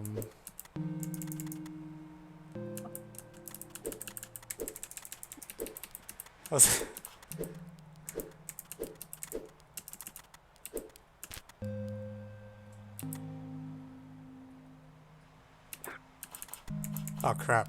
Too early. Oh shit. Shoot. Undo. Undo.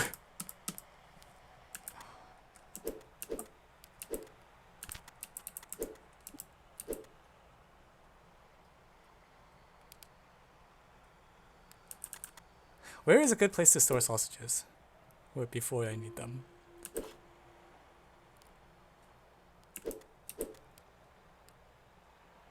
I don't think that's a good place. Where can, do I have enough space on this map to store the sausage somewhere? Okay, well let me at least move this one to the correct place. Oh frick, nope. Wrong cell, wrong cell. Actually wait, this cell might be okay. No, definitely wrong.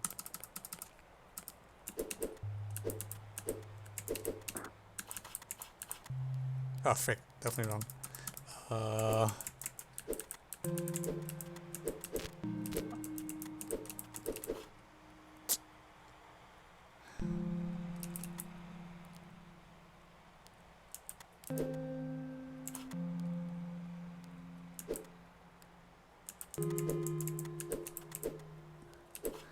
I'm so confused about the objective, how to move. Well, you can tell how he can move, right? You have a guy with a giant fork, and he can only move forwards, backwards, or spin around. And then sometimes he has a sausage, and then if he does, he can also, he can't spin anymore until he gets rid of the sausage. Yeah, cook both sides of each sausage. So there's a grill, and you put the sausage on it, and then you need to take it out. Yeah, cylinders have two faces. That's what we learned today. Jesus.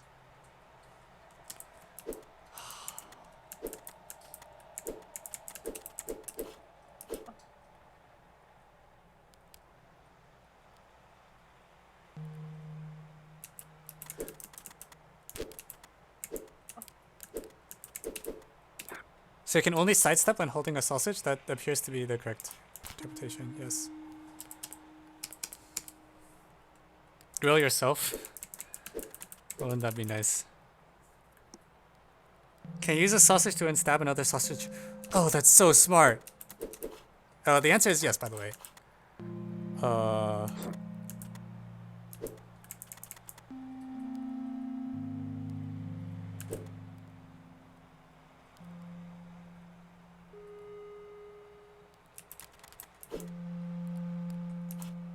Shit.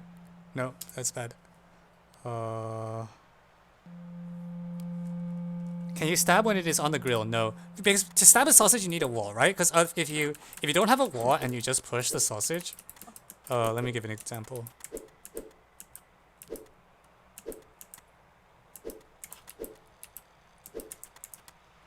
Wait, how do I give it? Oh, this is so hard.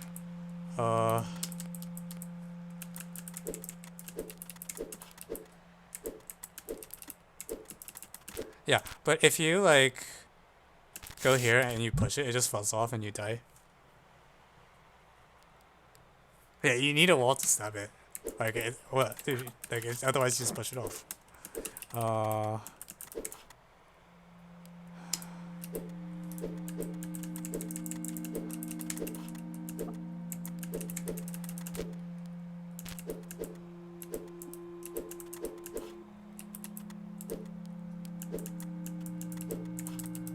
Can I store it here? I can still get it back when it's here, right?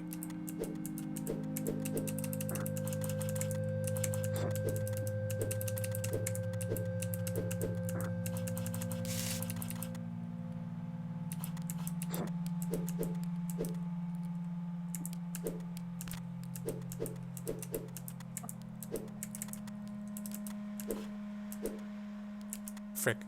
Undo. Bad idea.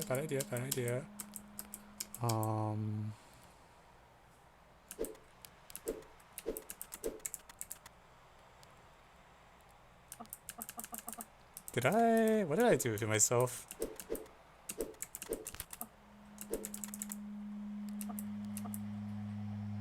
Oh no, is this sausage stuck? That's not good.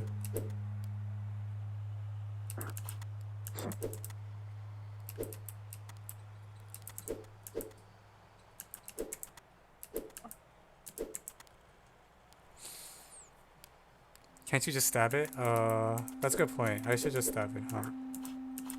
But I need to flip it, is the thing. Because if I cook it, I just burn it, because it's the same side. I had it flipped, did I? Wait, am I silly and I'm probably being stupid. Aha! Okay. Okay, fully cooked sausage. One done. Now how do I get out?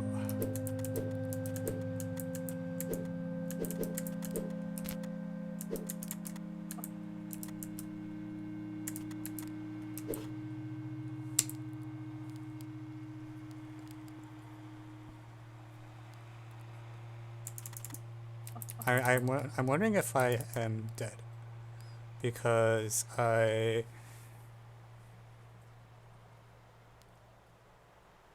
can't. The sausage is just really stuck. I can't seem to get rid of it.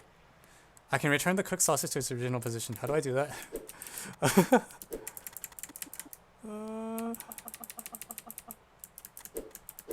Do I have to stab it again?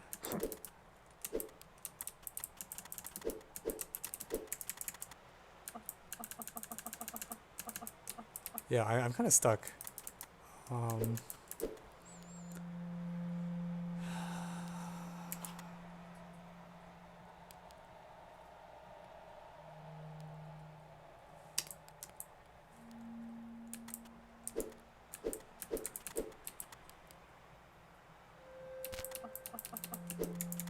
you can put it back where it started. How?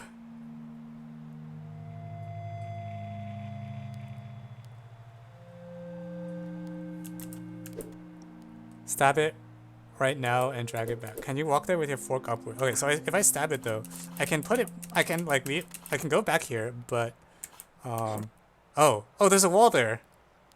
Oh, frick. Okay, amazing. Yes, okay, you are right. There is a wall there, so you can leave the sausage there. No,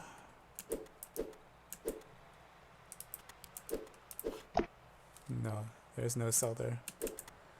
Okay, one more, one down. I think I just need to do one more, right?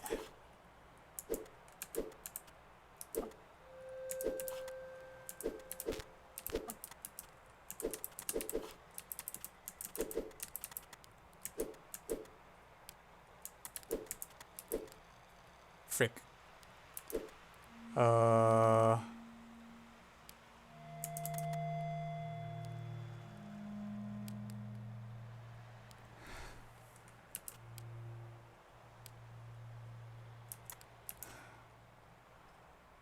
Shoot.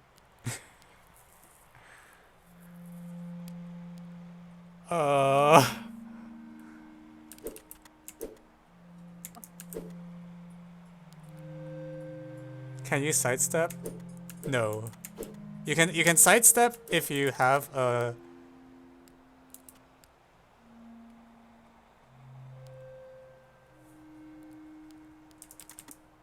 If you're holding a sausage, you can sidestep. Otherwise, you can't. I think that's the way this works.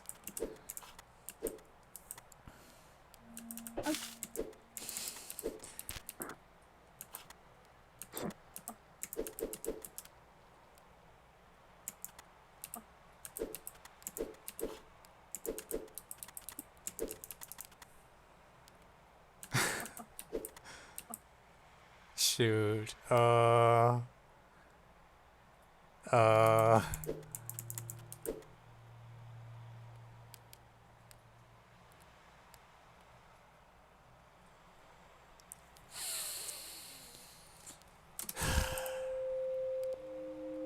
I didn't mean to do that. Did I just restart?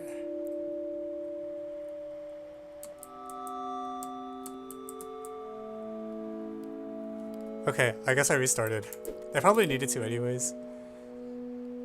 Yeah, deposit. That sounds like a plan. Alright, so we're gonna get this guy, move it here. Get... What did I do last time?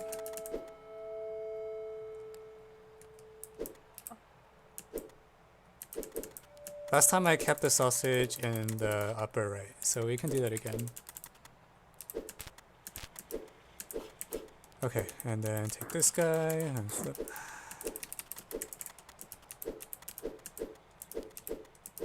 I see, yeah, if we, yeah.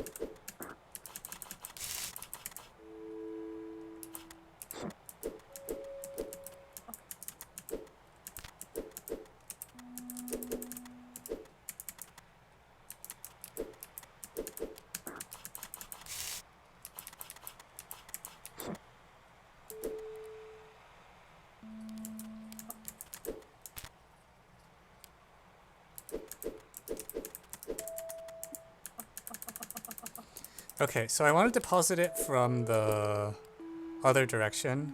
This may require some maneuvering, which may or may not actually be possible.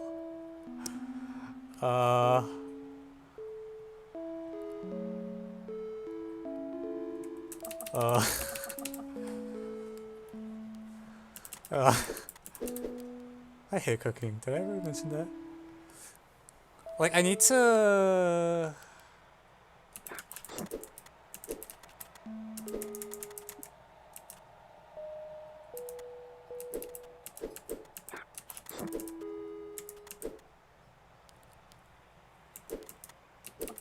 Holy crap.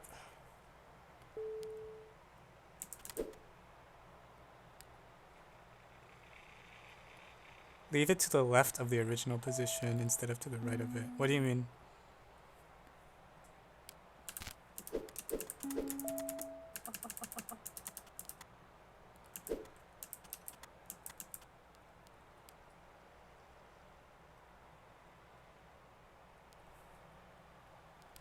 Yeah, that's what I'm trying to stab the top half of the sausage, but I can't get there.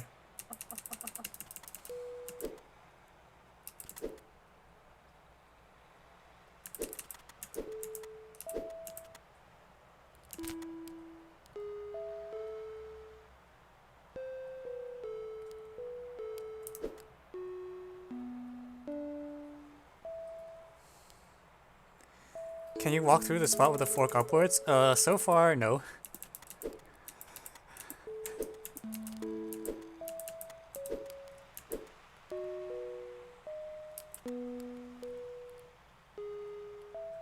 Stab it at the bottom half and use those two walls. Okay, so... Oops.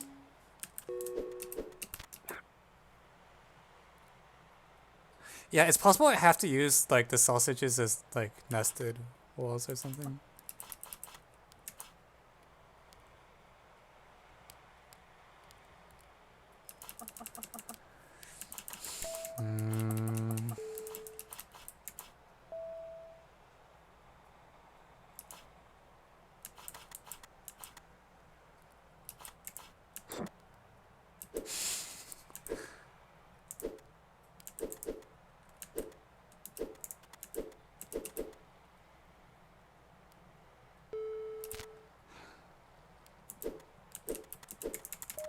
Oh, no.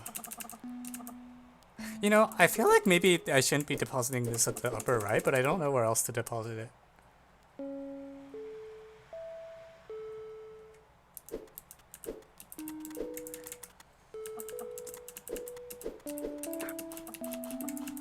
Alright, I'm just gonna try that again and see if maybe— Ah! Fuck.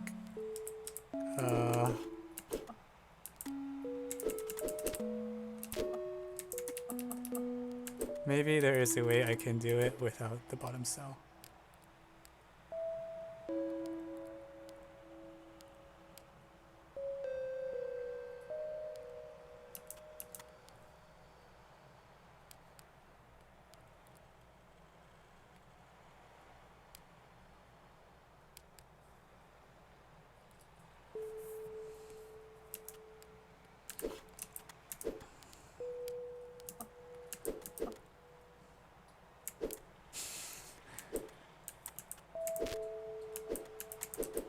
Yes, he has a giant grilling fork.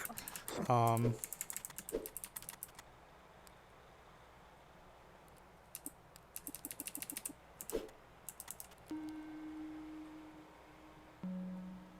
my god.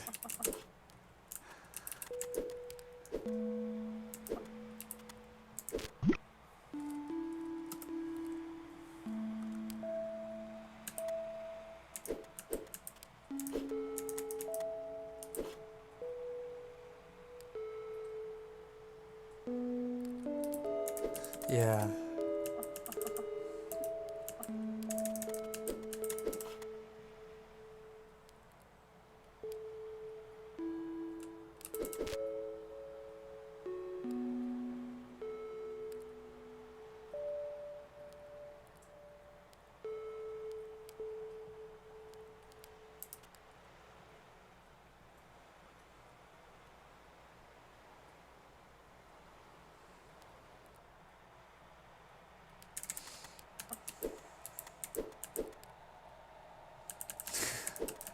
Ah.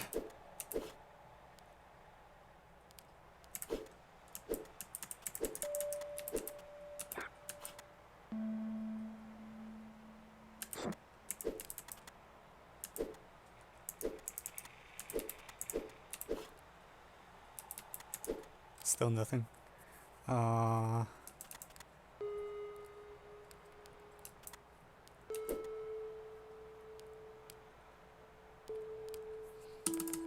Okay, let's undo all that. I feel like with the cooked sausage, I really should put it somewhere else. I think the place I put it is like not going to work or something like that.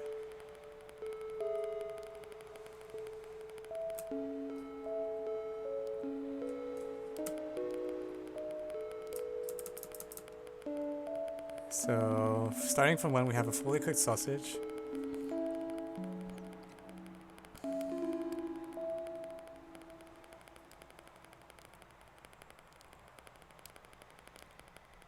Okay, so this is when the sausage is fully cooked.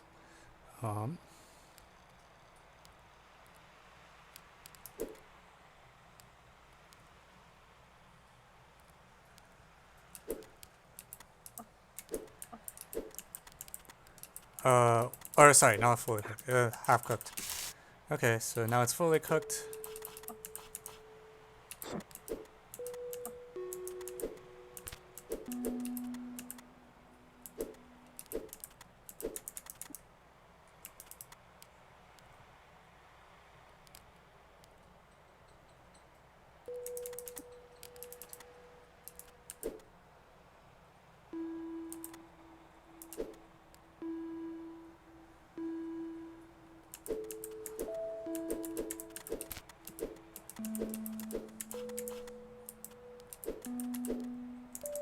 I don't know if that'll work. I don't think I still don't have enough space.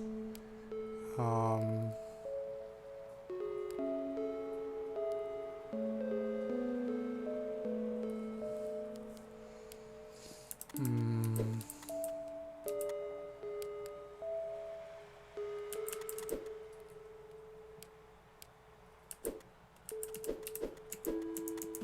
I do. No. Hang on. Oh, frick.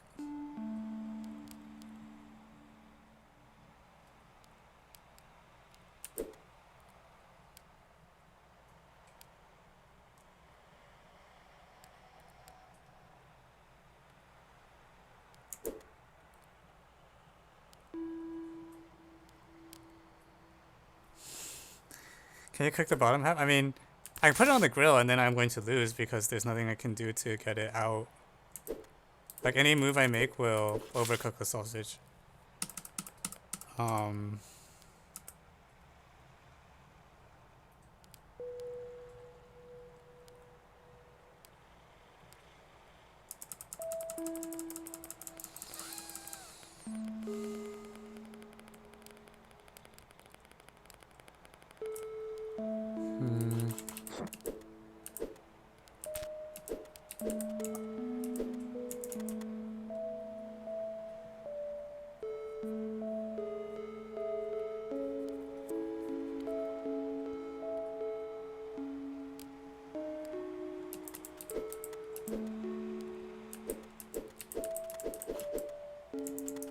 Oops, didn't mean to do that.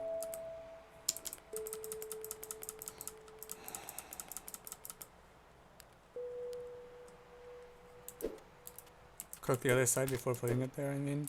Well, I can't figure out how to cook to one side.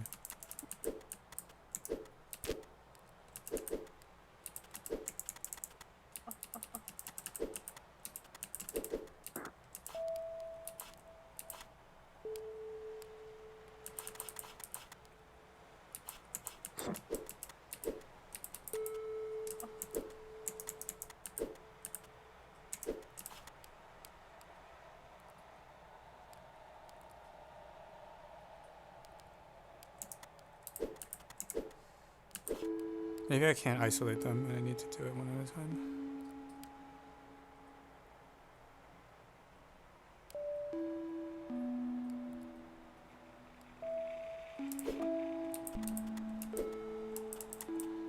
Or alternatively... Hey, what if I do this? Wait. No. Bad idea. Bad idea.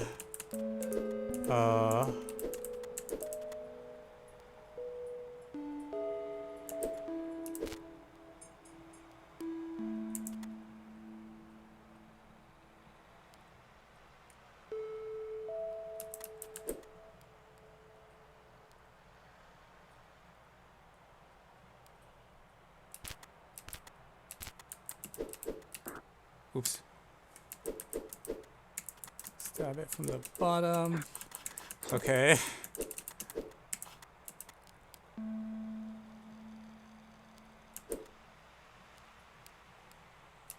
No.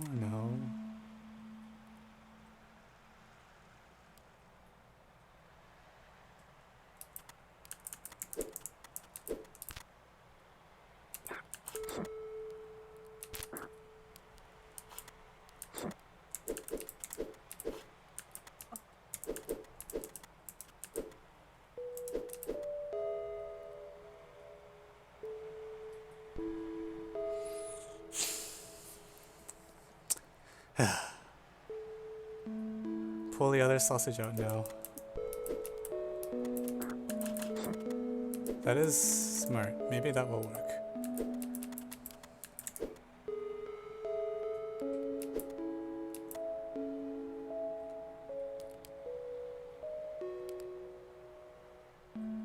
Now, what can I do?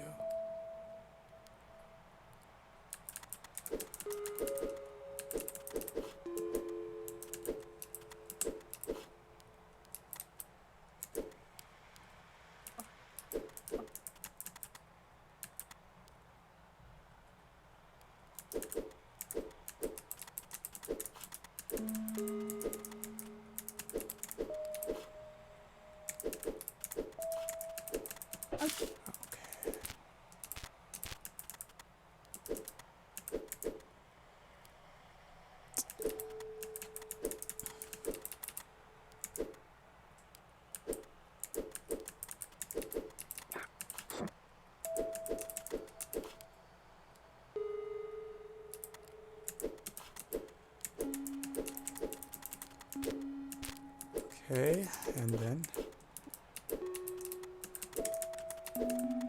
Aha! Okay, that's all I can just stay there.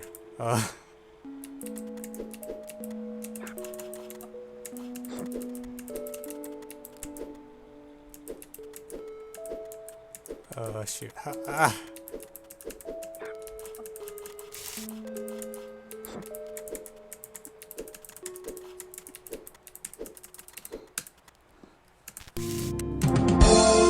We did it!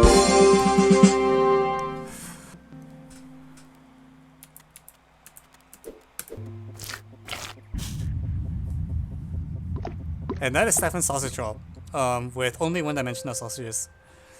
And unfortunately, like there are levels that look like this, which I haven't attempted. Where?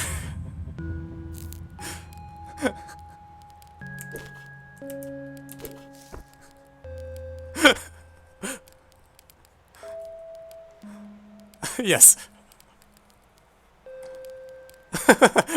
Yes. And you know, here's what we call in the business call a ladder. And can you stack them back? Maybe? I don't know. I haven't tried any of the 3-dimensional levels yet because I looked at them and was just like, are you kidding me? And then I stopped. Yeah, so we can find out whether the ladders that you oh my god. That looks really precarious. Yeah, I don't know if they do anything. Okay, so yeah, I have no idea how the 3D part works. Other than like, I don't know.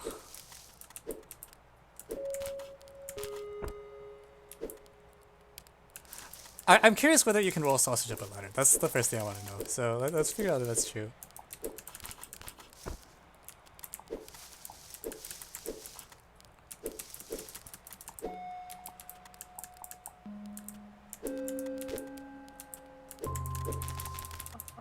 Okay, the answer is no. The sausages do not roll up ladders. What game is this? This is Stefan's sausage roll.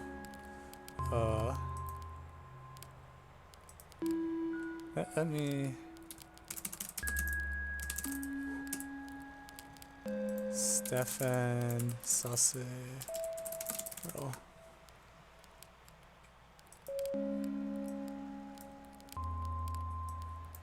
Oops.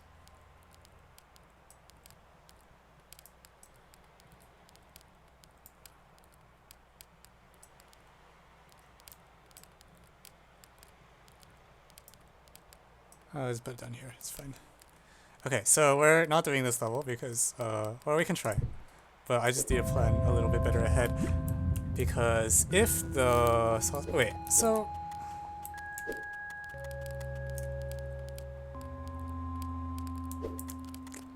So if the sausages can't move across... What the heck? Wait, how is this doable? Excuse me. How do I roll the sausages on the bottom layer? Do I just like...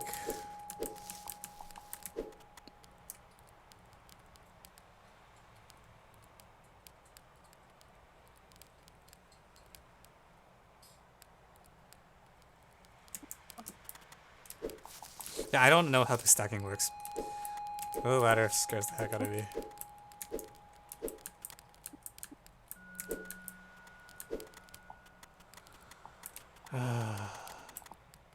Is it possible for half the side? Yes, you can.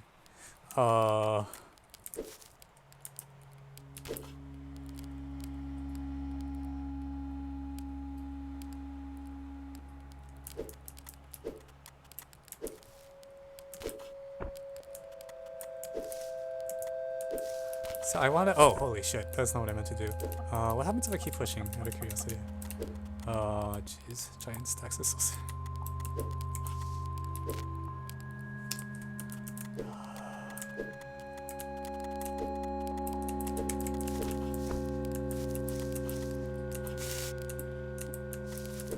So you can cut the ground level sausages like this, I guess. Is there a way I can spin them from here? Because I need a way to then... Okay, so let me think of a plan. It looks like there's ground level grills for whatever sausages fall to the ground because I'm messing up and not being careful about, you know, I can do this. That's fine.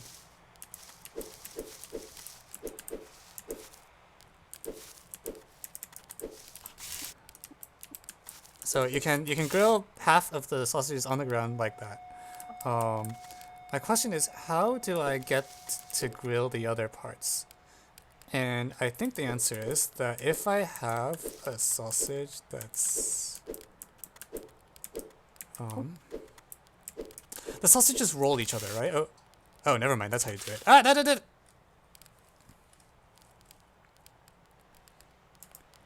Wow, okay, so we learned something new, which is that you can roll on sausage. Ah! And that is, okay, sure.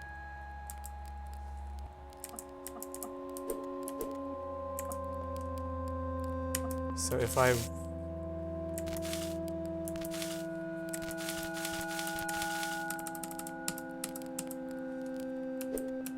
And can I leave? Okay. First of all, what the heck? Second of all, that's amazing. Let's try this. Let's see if this works. So I want to make sure the sausages don't fall to the ground too quickly because I actually need them to... Okay, so roll here. And then this sausage isn't helpful anymore, so I will delegate it to the grill here. And then... Frick. No, they fell! That's okay. If I push, that's fine. And then I can move this sausage. Can you put that sausage underneath the tower? Okay, so ground level sausages go here. Meanwhile, I would really like the,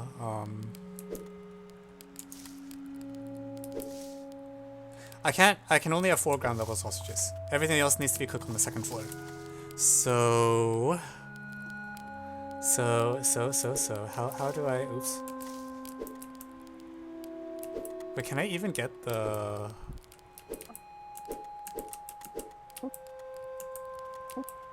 How do I push the sausages further? Oh, like this? This is very precarious. I am worried about the safety of my sausages. The heck? What am I supposed to do?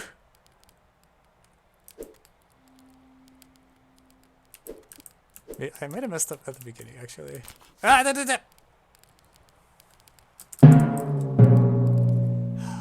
I mean, I think the general path is something of this shape.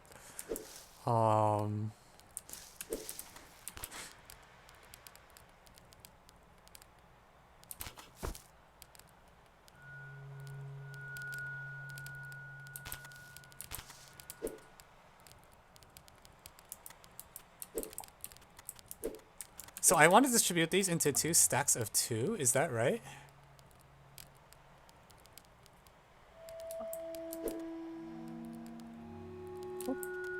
So if that's the case, then I should push these. Oh my god. Oh, that is so scary. Holy shoot. Okay. And then I push one more here. I want to move. Delicious. That's not what I want to see.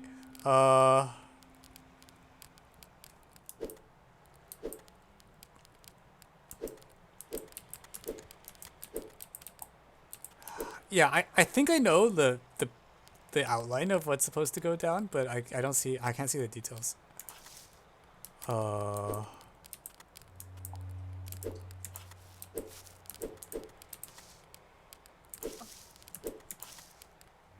No? No, I need 2 each, right? You definitely want 2 each.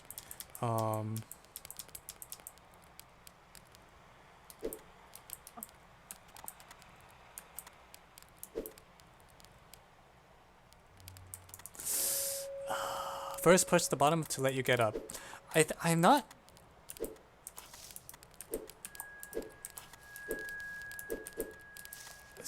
I'm not too confident that is a good idea, but let's try it. Oh, actually, you can walk here. Never mind. I can walk like this, and those sausages are hurt. Okay.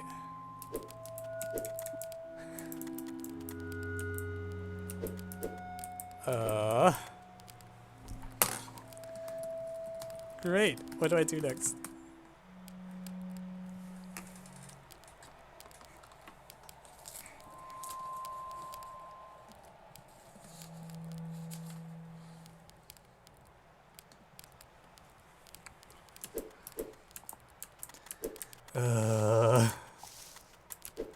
Delicious sausages causing many problems.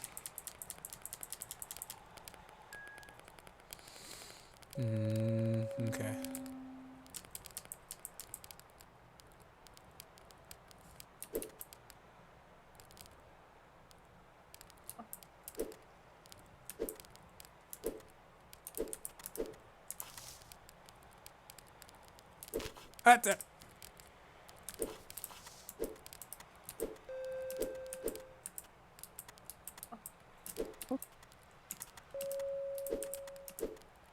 Haha!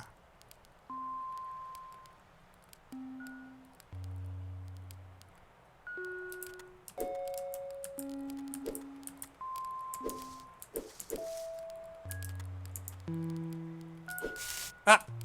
No. Too early. Frick. That actually... Oh no, that's not good.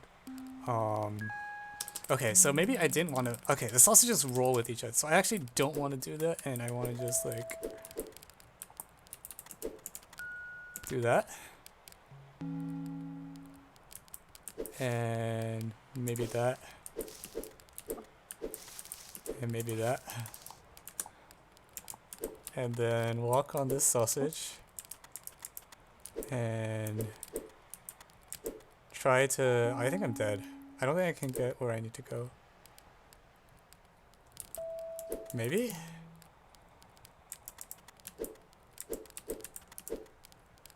Ah, damn!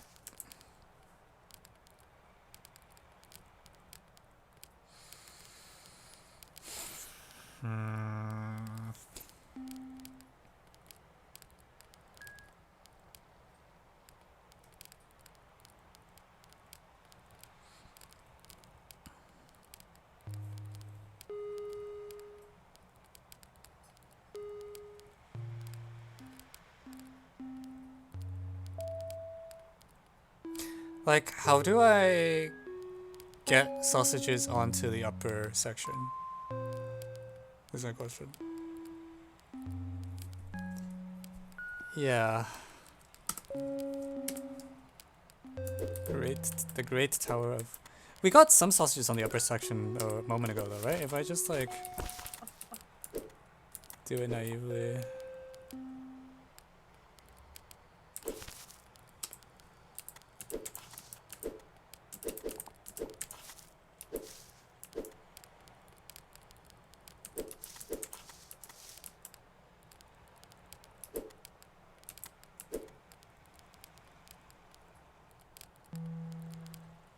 Maybe not. Hmm.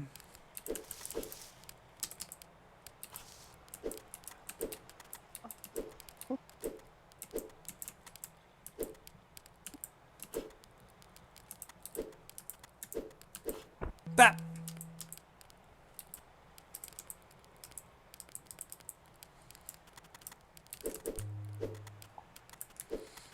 Okay, let's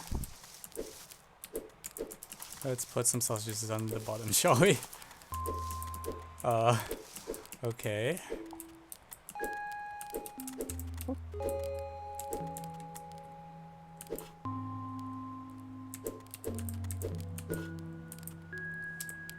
Oh my god, the sausage is on top of his head. Oh Jesus, holy crap. Uh, ah!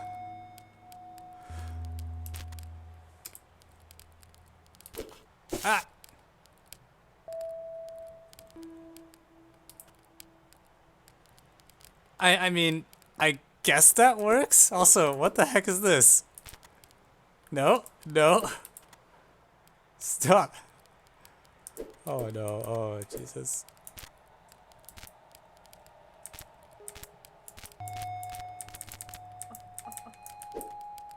I don't think that's what's supposed to happen. The heck? That!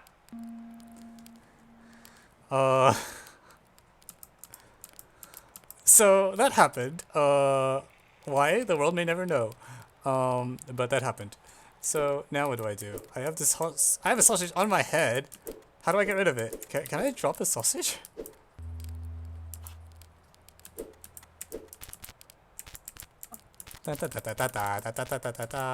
Clown fiesta.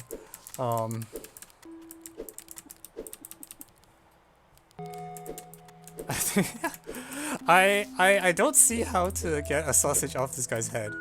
I'm curious whether if I like take a ladder or something.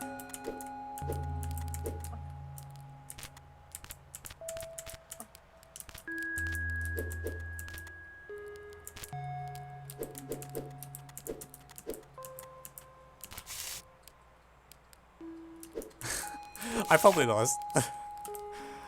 Run into a wall, we're on ground level. How do I get to ground level? Help. Help,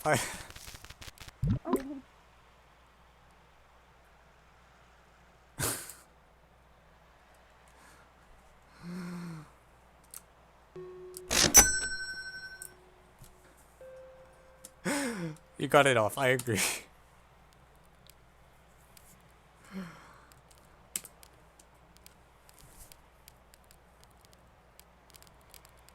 This is absurd.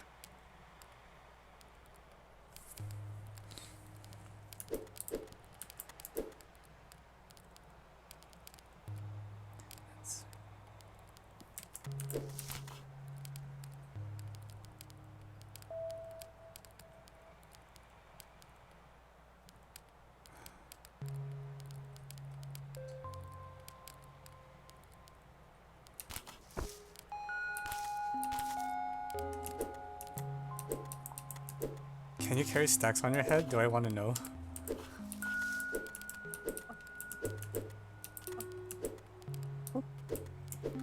Oh man, I just have no intuition for how the physics of this thing work.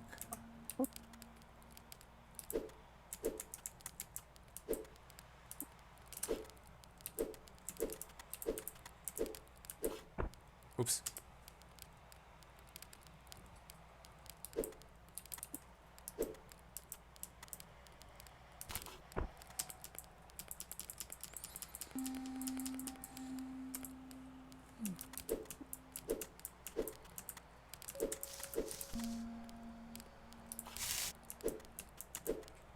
How does this guy move so clumsy?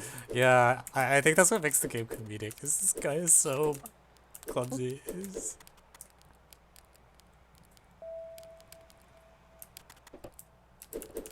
Oh, yeah, I got nothing. Alright, let's just try some stuff.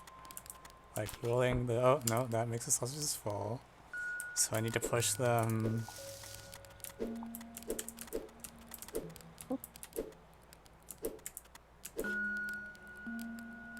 Crap. So I shouldn't push it in then, because now I can't.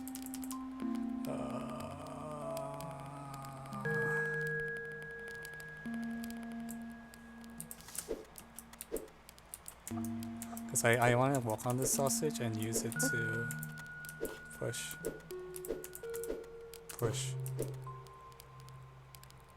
Oh crap, there's a sausage on my head now.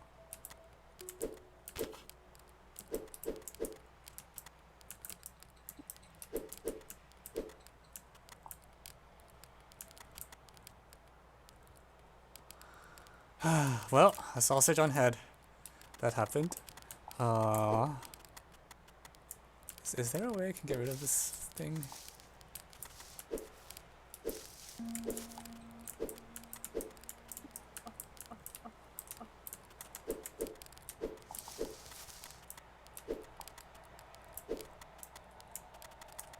I think it's not good. I think I should just not get a sausage on my head.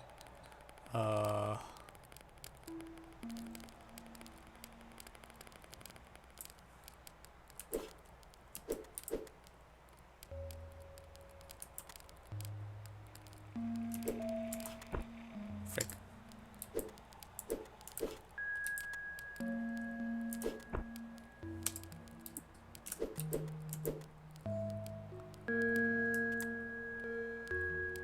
There's a ladder on one of the blocks. Which one? This one? I know there's a ladder there. Is there a different ladder I'm not seeing?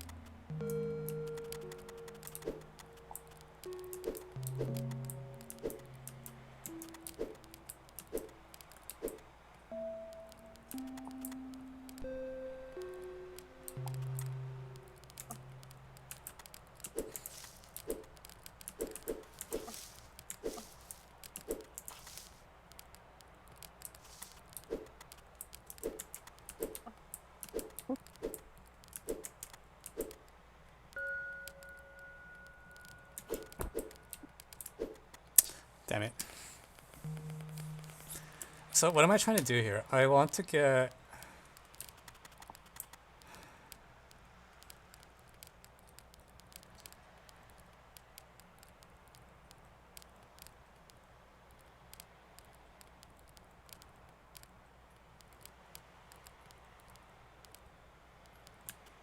I have no idea.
Okay.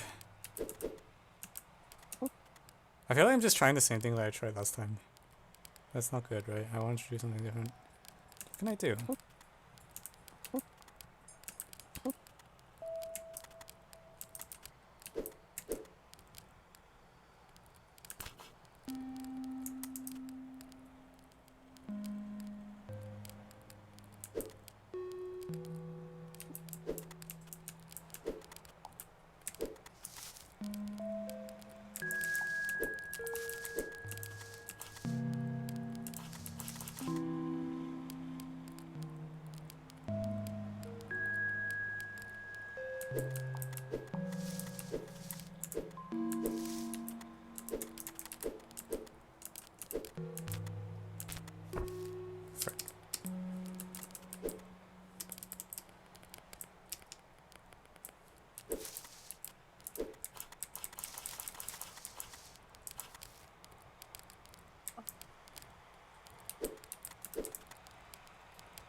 frick.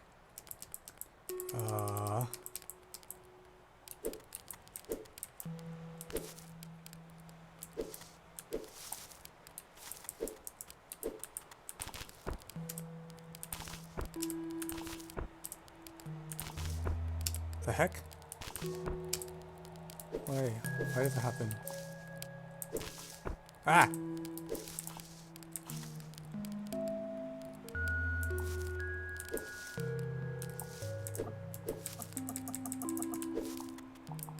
No.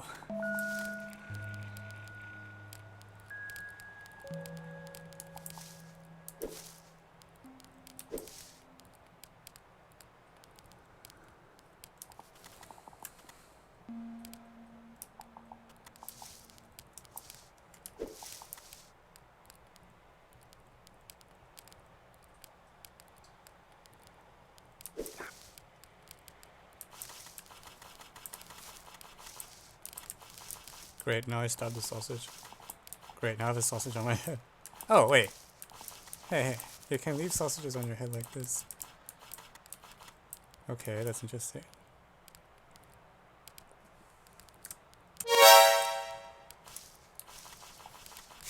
Okay, oh, I learned something new about the game mechanics. So if I have a sausage on my head, I can... I don't know anymore.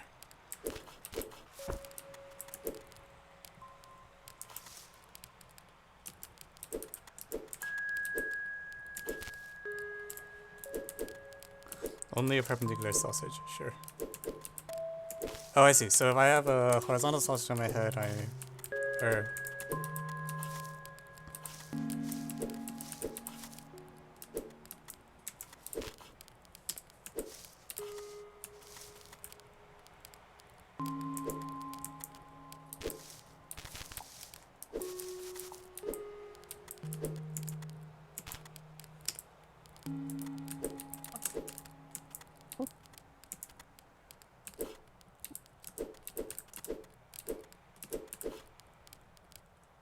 Bad.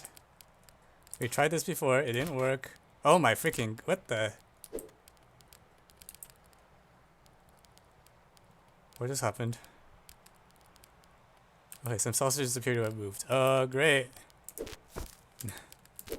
No. Oh my god. How can a puzzle game be this difficult? I don't understand. Like, I just can't understand what's... oh my god. Oh, freaking. Push the bottom two horizontals now. Okay.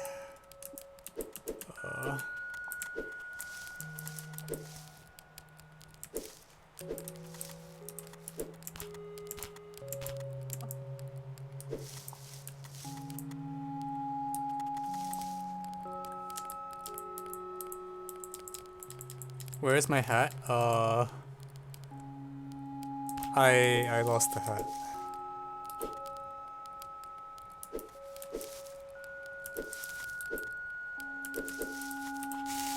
Okay. So now we finally have a connection, for whatever definition of connection this is. So you can get out of the way while I try to figure out what the heck to do with that one horizontal sausage. I think I have a plan. Maybe. I probably don't. Let's find out if this works. Ah, frick.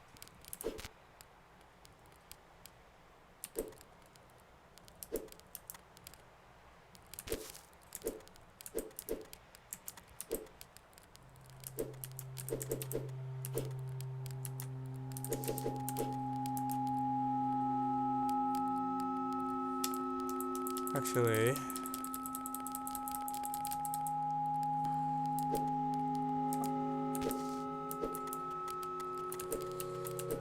yeah, I need to get the horizontal one down. Frick, not what I want to do.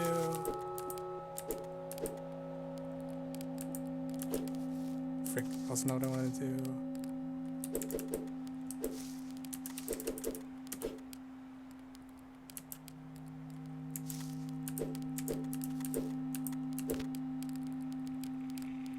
Great, now I have a sausage on the side, right? Frick. That was a little premature. Maybe not so good. Actually, it's not the end of the world. Frick. Or maybe it is. Shit, how do I get out? Oh, Jesus. Oh, I guess if I just can't move? Okay.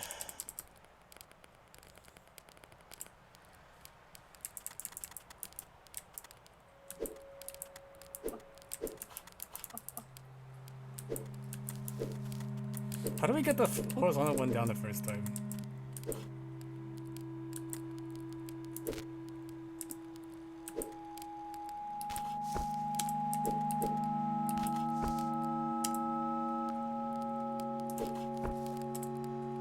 I mean, see, now it's down, but it Jesus freak.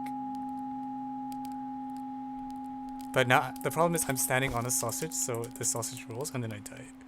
That is not desirable. Can I get them down without standing on a sausage? No. No, bad. Okay, how did I get the third one? How did I get the first one down? Because there were two up there at first. How did one of them go away?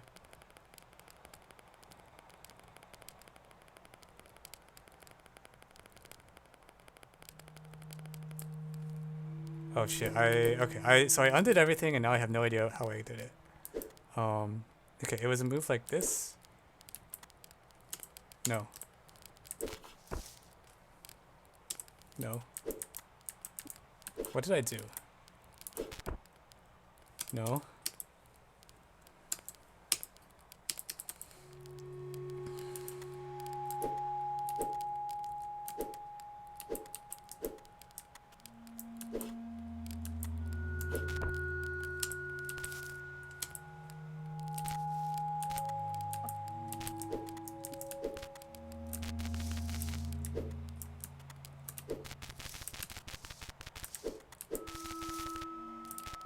So I guess if I'm on a sausage like this, I just kind of die, right? Because there's nowhere I can go. Okay. How did I get the horizontal one down? I got one of them down. I didn't know how I did it.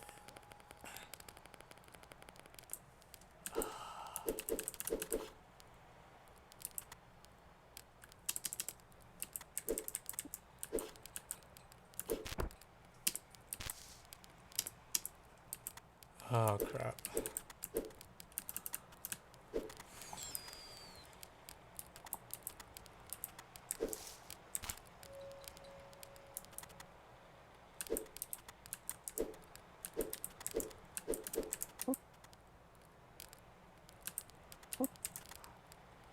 Hiya. Hiya.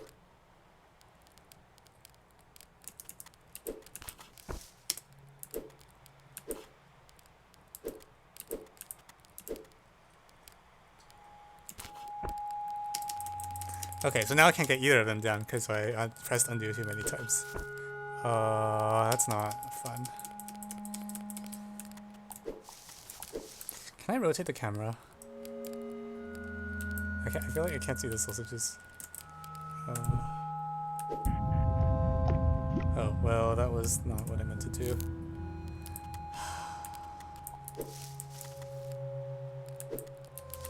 Okay.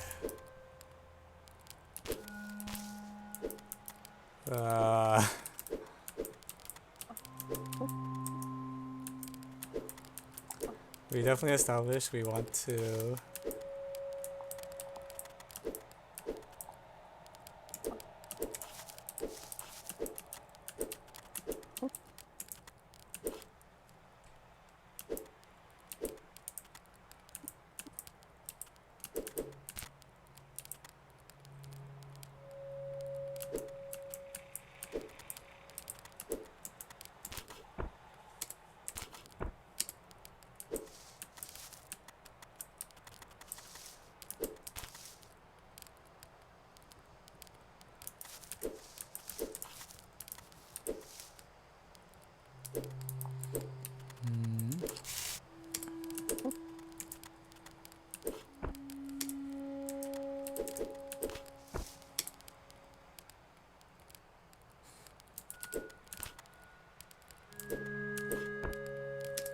This is called a very legit strategy of just try things at random and hope one of them works.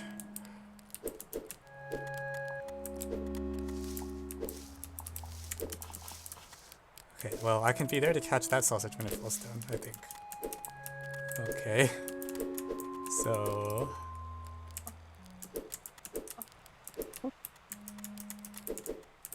Haha! And then that's one.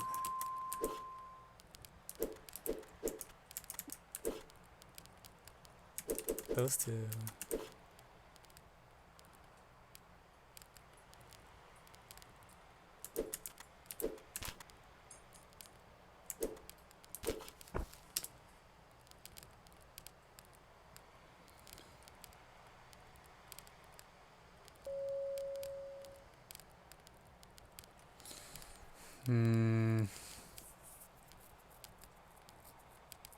Jesus. No.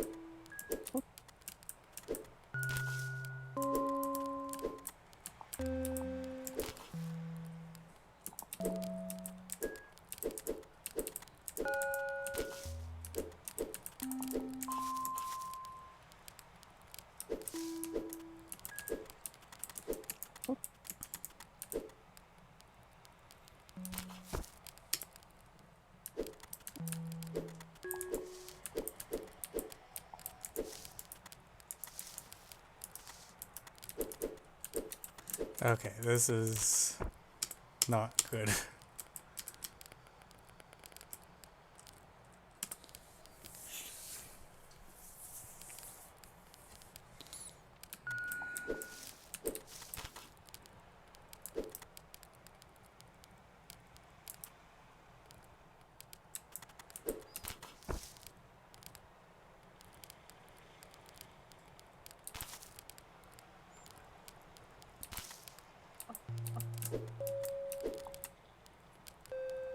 So I really need to knock those sausages off the 4th floor.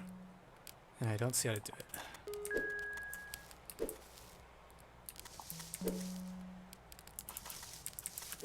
I can put sausages... I can put a sausage here to catch them if I can manage to knock them down, but I don't see how to knock them down. I also need to build the bridge.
extremely bad.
What is this game? Stefan Sausage Roll. Currently not doing very well. Like, how do I deal with the freaking those sausages on the top? I just can't get them down to the ground level. I need to, but I don't see how.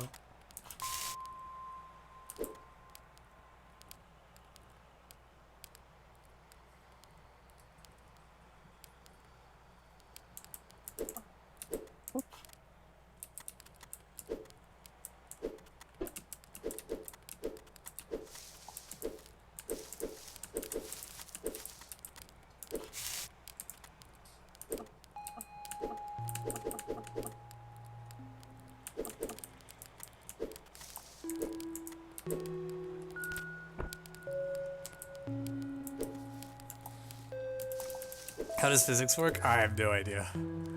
Oh, this is so painful.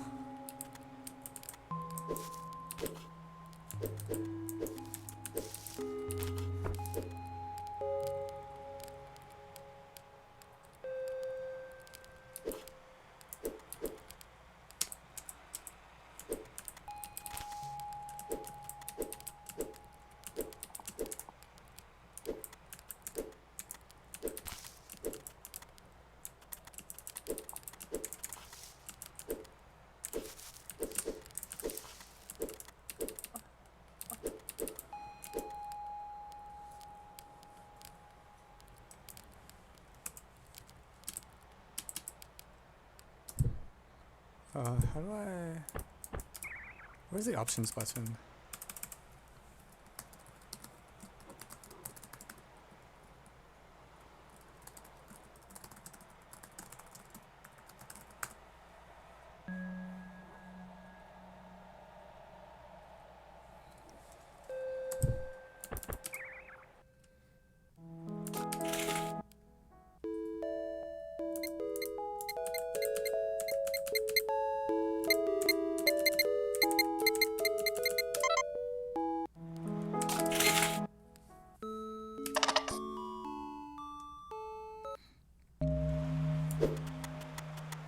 Yeah, this level is worth 8 sausages.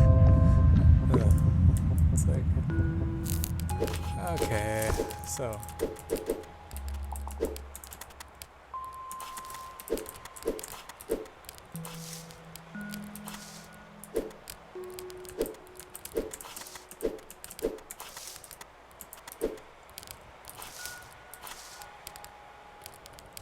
So if there's only... I'm really confused about this. If there's only one sausage...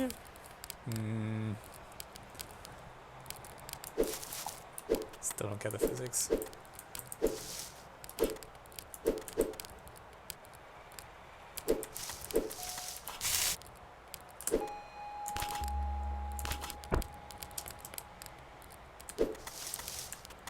Like, how is the action on these two things not symmetric?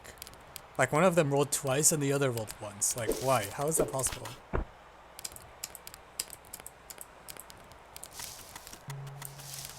Like, how is it not symmetric? Oops.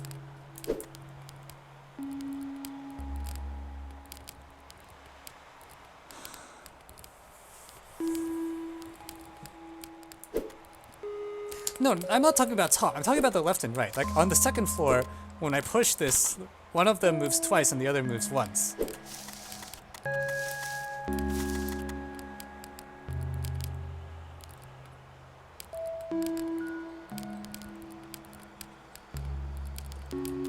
friction against the wall. Oh my god.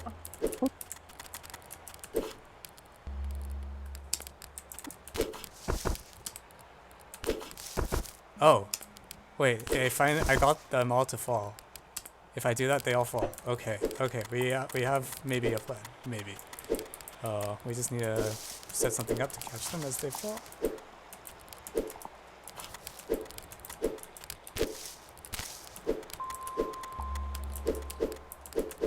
Let's see if that helps. What did I do?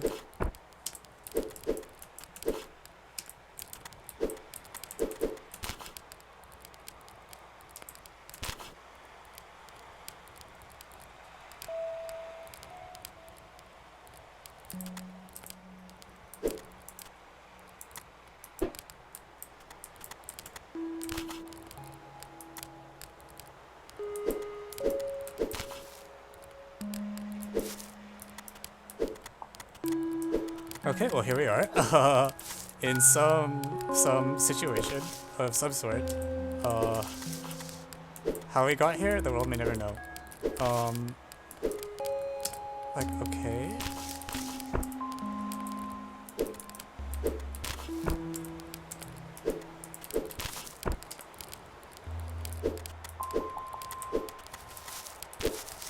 Ow.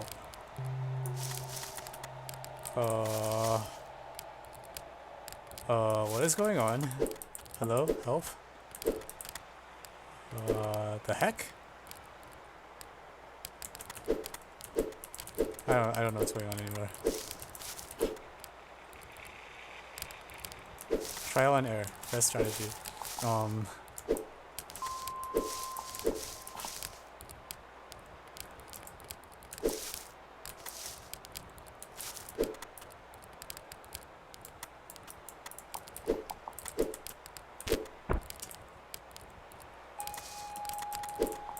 Okay, so, like, what the heck, and why?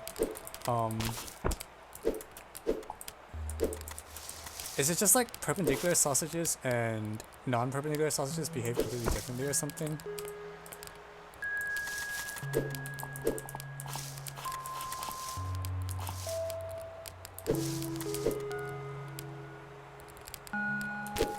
Heck.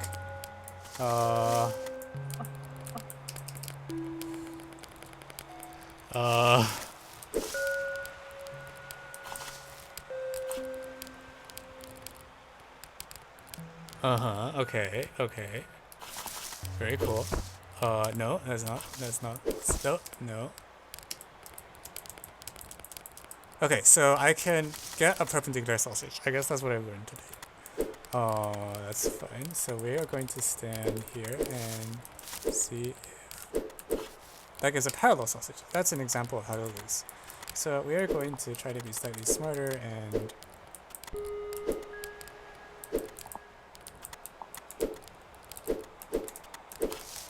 no, that's perfect. Is it? Oh, I think it matters that it's being balanced by the fork. So like, oh, I see. The fork also counts as a thing, which is horrible, but apparently how this game works. That's fine. So okay, when I push it with the, oh no.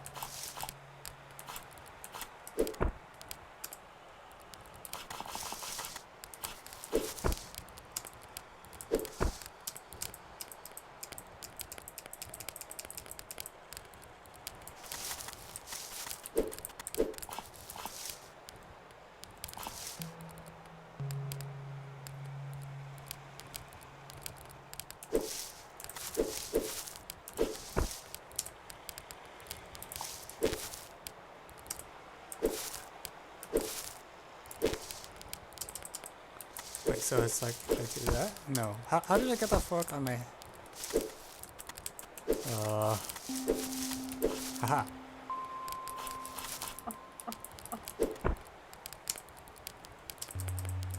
No, no.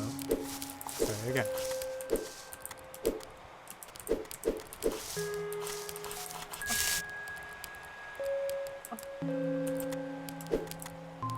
Okay, okay. Something happened. I have no idea what, but I'll take it.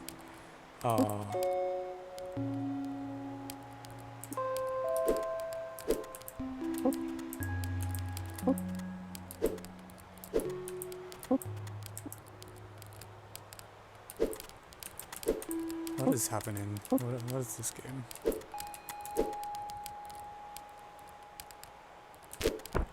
No.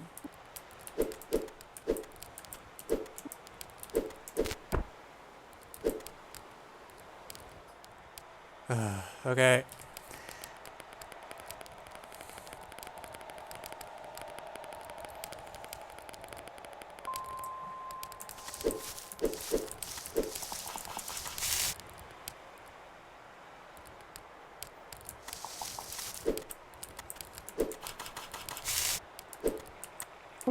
We're just gonna deal with it.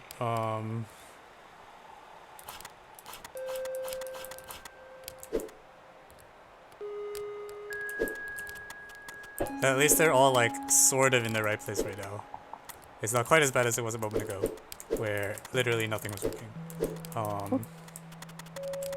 That's it. No, no, no.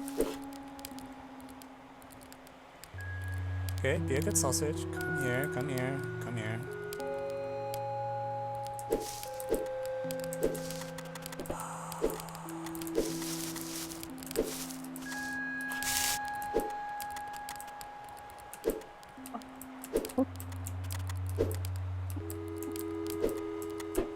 Oh my god, what the heck is this?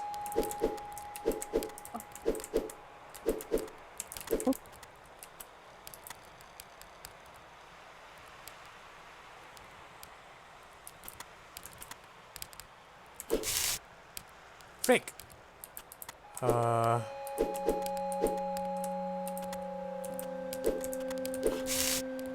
No, that gives you a head sausage, that's not good.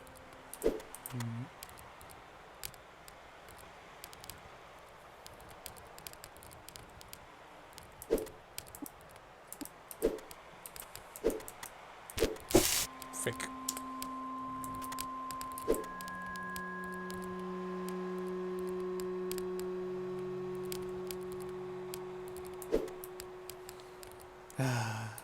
Can you teach us how to climb ladders sideways with a large fork? If I ever figure it out, I'll let you know. So far, prospects do not look great.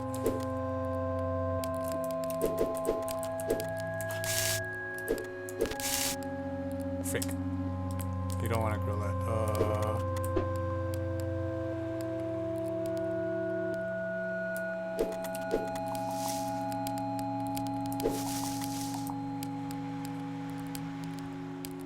Like, I know where it wants to go, but I just don't get the physics at all. Like, I want to have... Like, the final runaround is going to look like something like... you do this, and then you spin it, or something. And then... Like, there's a sausage somewhere, and you, like, push it, and then that's it. You go there. But, like... It's so hard, because once you do that, you can't go back.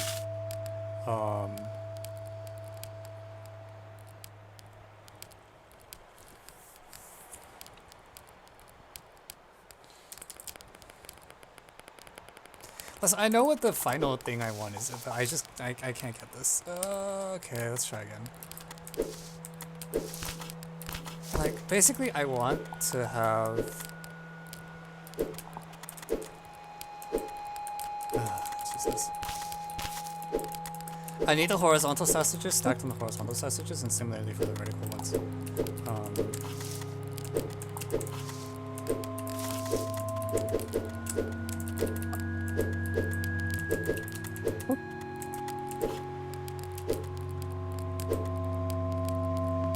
And we have found that I have no idea how to do that. think that's the conclusion.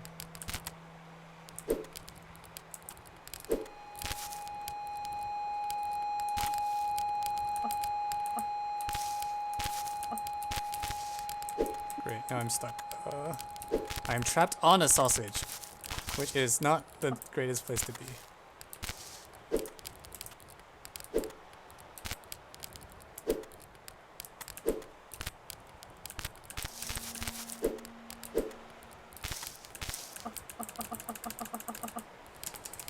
This is ridiculous. What the heck?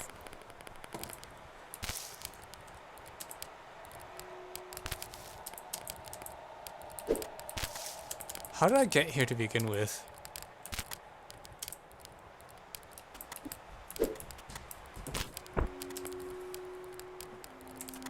Ah, frick! Oh crap. Crap, crap, crap. Nope.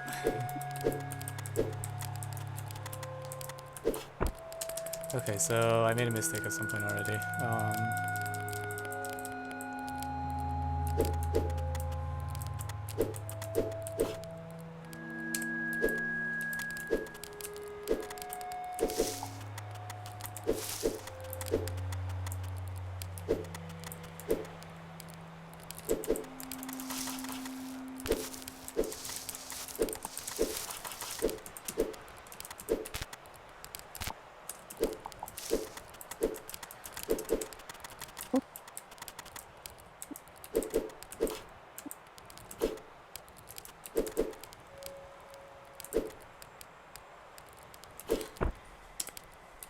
Womp.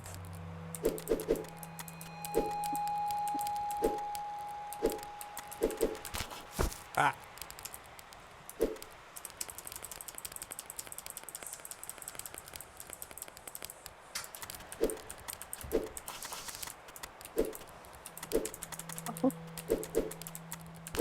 Ah.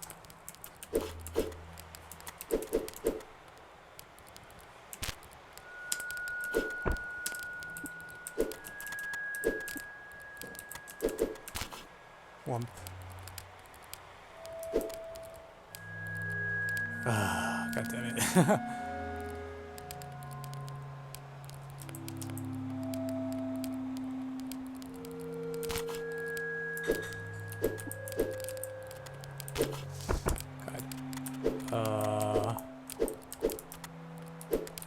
Like, what do I do with these sausages that are stacked on top of other sausages that I have no ability to manipulate because I have no idea what I'm doing? Oh, jeez. Okay.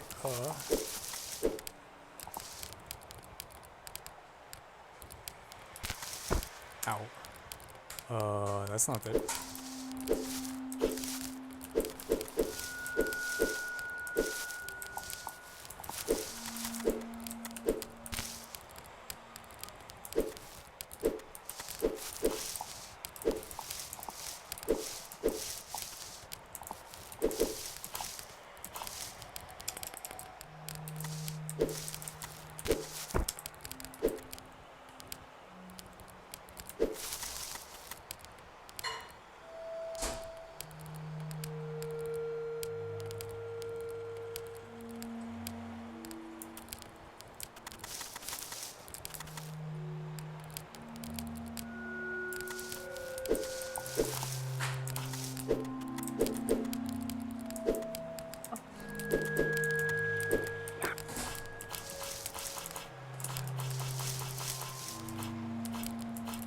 Well, okay, so now I have this construct.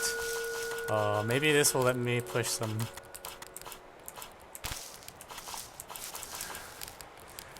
This is the dumbest thing I've done all day.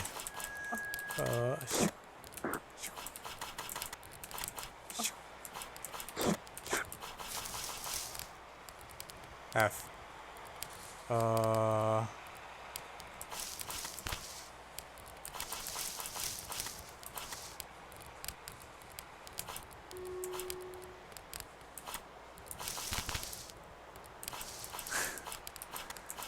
Can push the sausage around. Okay, that seems to have made things worse and not better, maybe. We'll find out soon.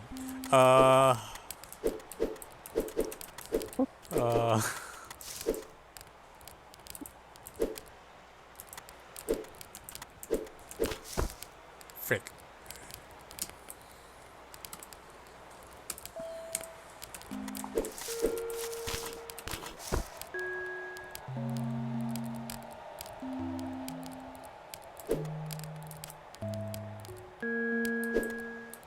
That is an idea. Like, maybe if I kind of do the same sort of thing where I push these one by one so that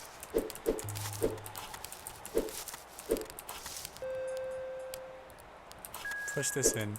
If I stab this, I can get it back later.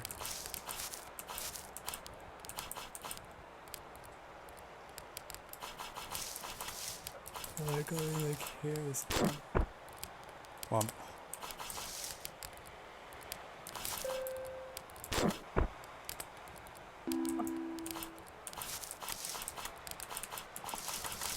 So I can like try to set up a fall. Set it up so that it falls onto there and see if it does anything. There you go. Ha. And it's unclear if that did anything at all. However, here we are. Oh, anyways. Oh, Jesus. That's bad. We're gonna not let that happen.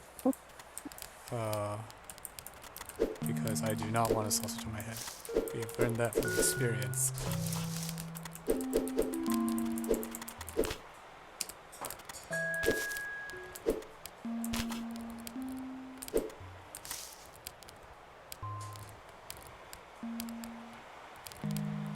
We have learned from experience that head sausages are unhealthy.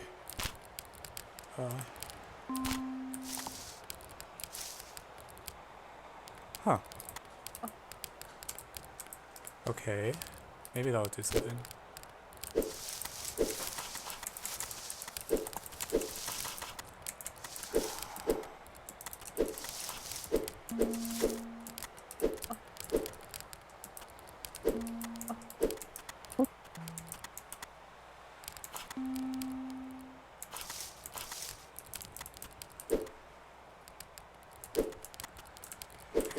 I think I should set up these kind of sausages to catch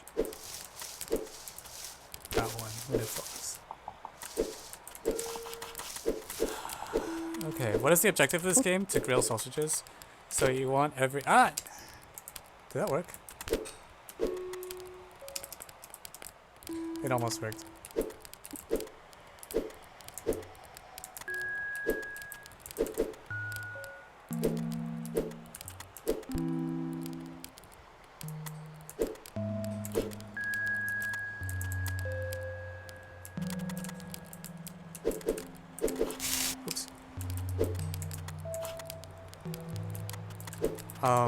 Basically, every sausage has two sides, and you want to get the sausage onto the grill.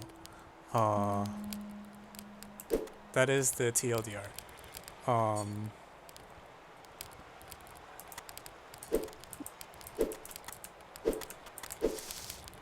And it is a struggle.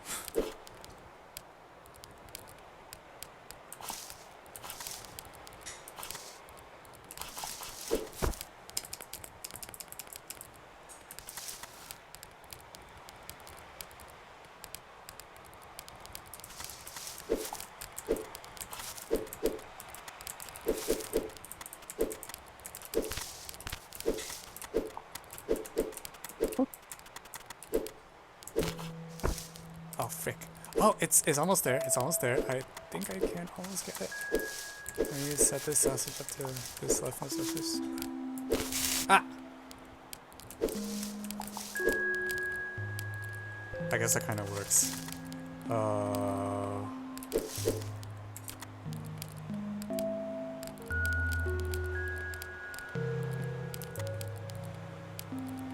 Actually, that's not good. One of the vertical sausages in a place where I can't get it.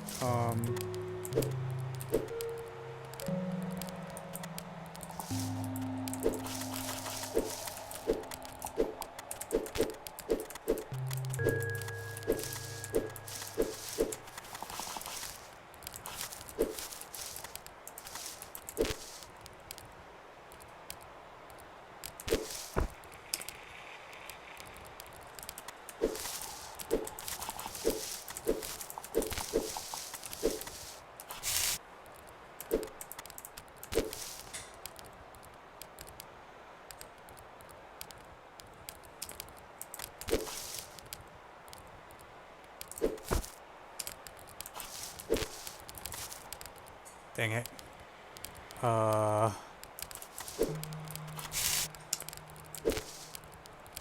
Freaking. Ah! Freaking sausages.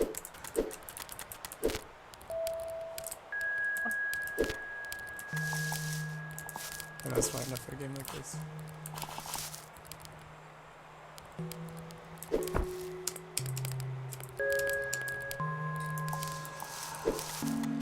How do I get that sausage down?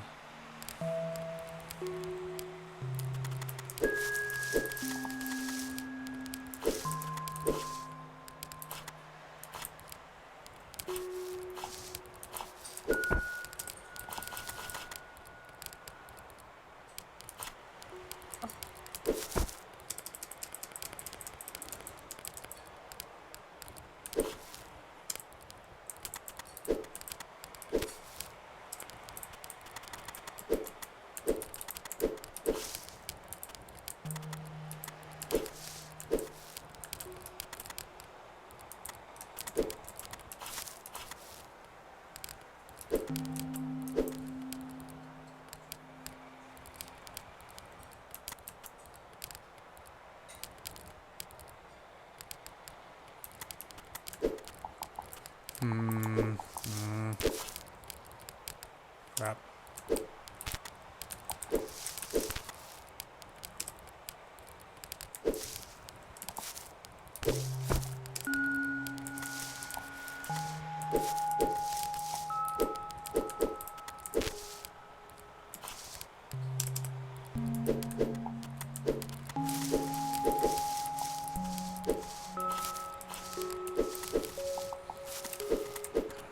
Freaking.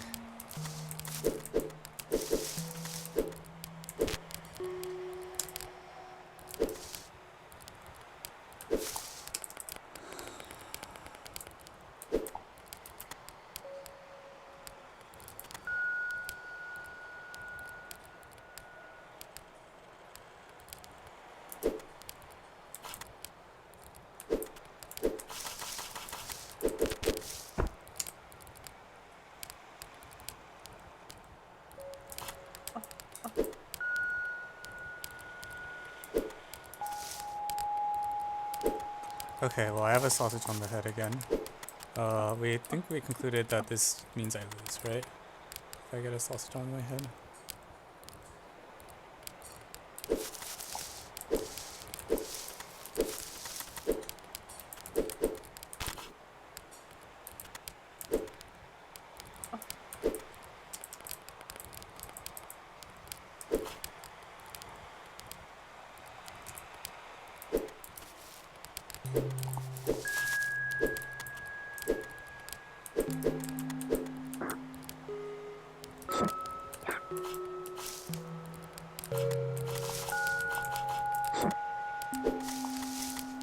Yeah, that's not good. Okay.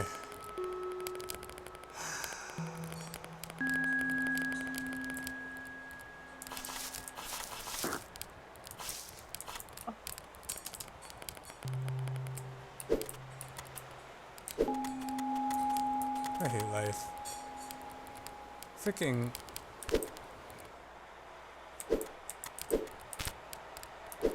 Oh my god, it's on the second floor. We got it to the right place. How did I do that? It's a freaking miracle. I push it like that, those roll and those okay. Okay.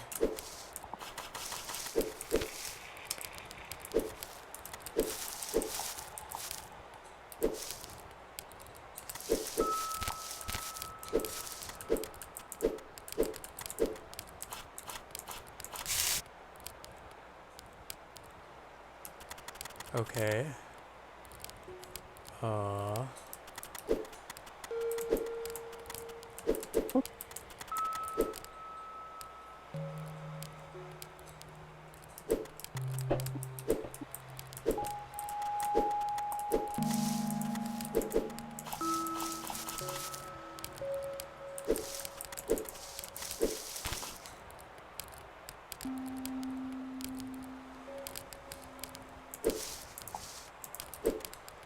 Okay. Uh-huh. Uh-huh.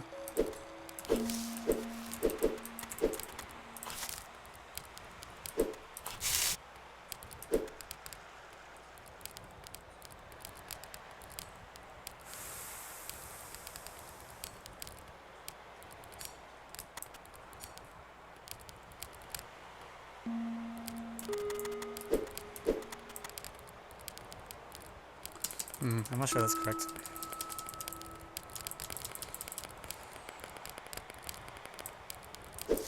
Like, I don't really want it there, right? I should try to get it.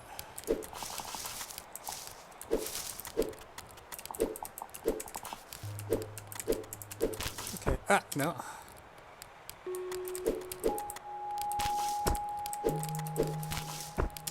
What is it?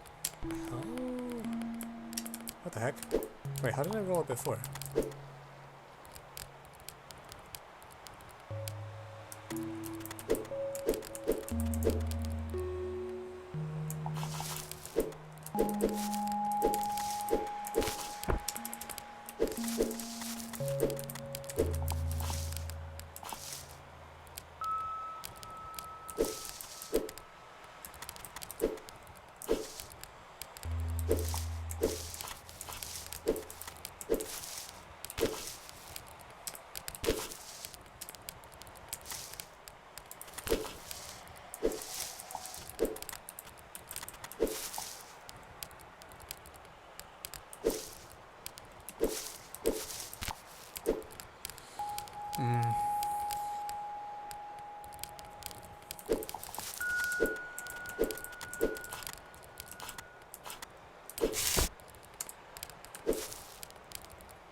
Oh, shit. Oh, fuck.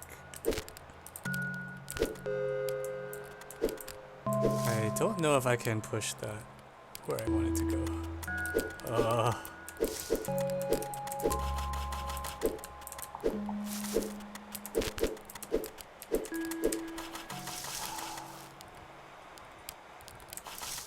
Yeah, actually, that's also just the same problem.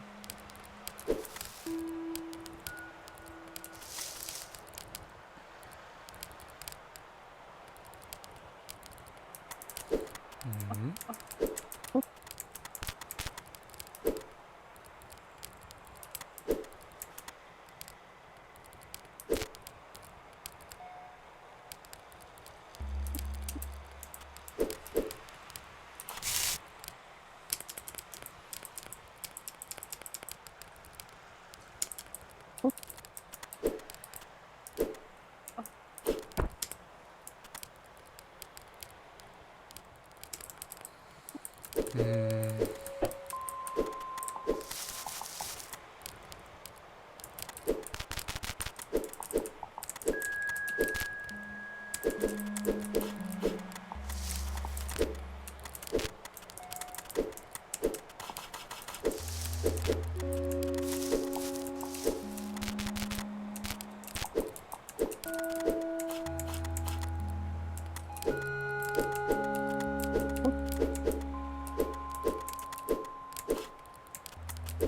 Out of the way.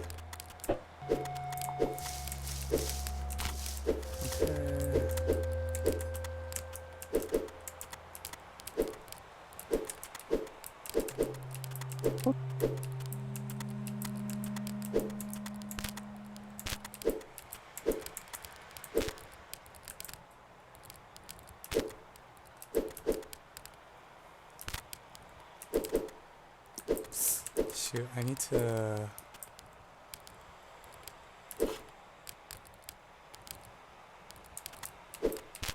No!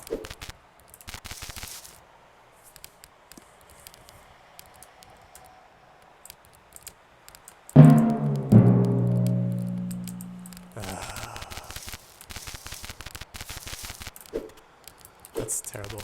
Why? Why would you do this to me? Oh, Jesus. Okay.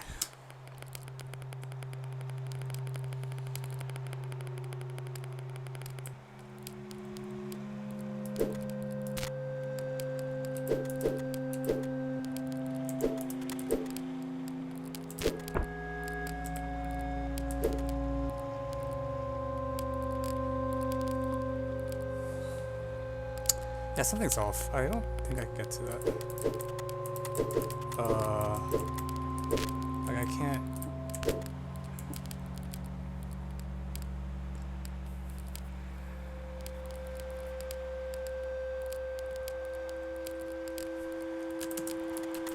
I'm gonna have the same problem with this sausage, right? Like, even if I...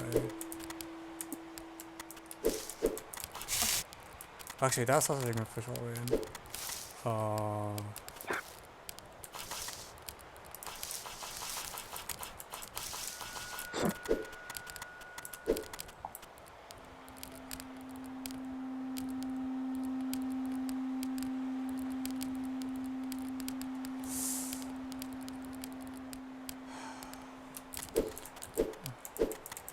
What is the objective? So there's sausages, and you want to cook each of the... Each sausage is like 2 sides, and there's 2 cells per sausage. And you would like to cook the, each of them. That probably didn't make sense. Don't worry about it. If I somehow manage to clear this level, you'll see what I mean. Which is looking less and less likely as the time goes by. I might barely make it.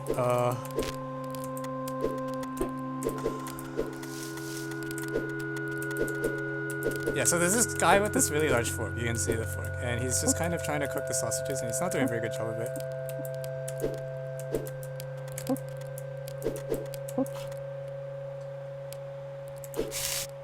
Oh, frick. Shoot. I cut off my...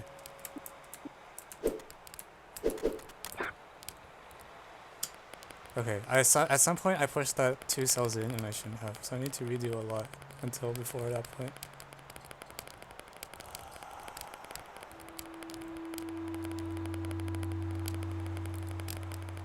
Okay.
Wait, how did that sausage get pushed all the way there?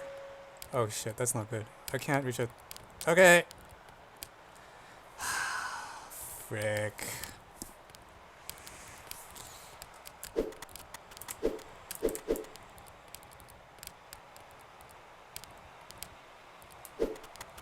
Well, whoever pushed that there.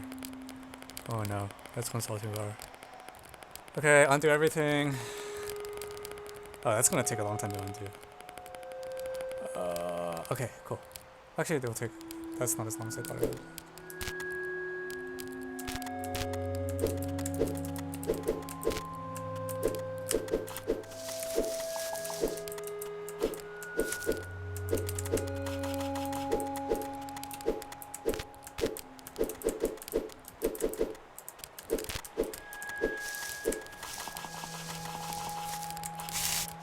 Sausage. Okay.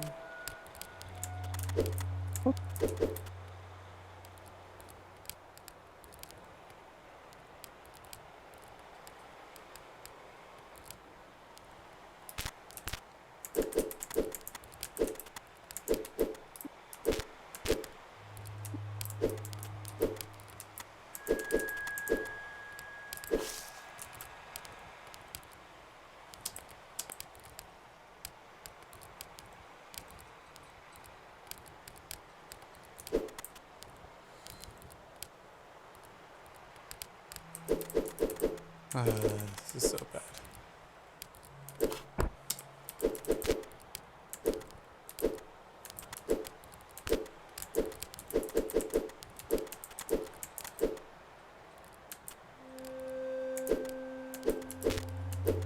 Okay, so I have sausages sticking on the place. I can barely navigate around them, I think, on every 4x4.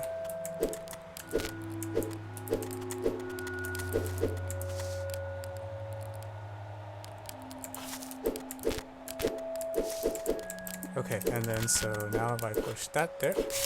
Okay, that's one done.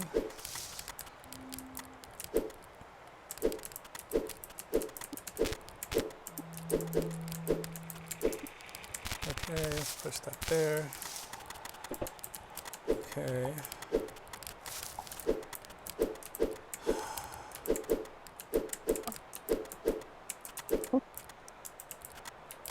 Yeah,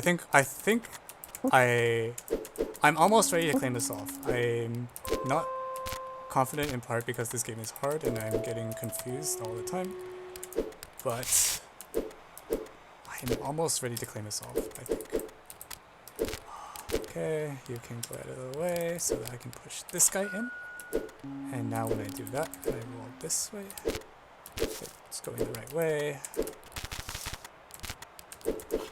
Ha. Ha. And now I roll down here.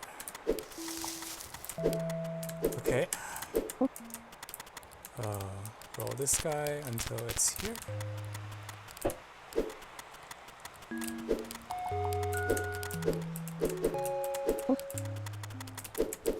Ha.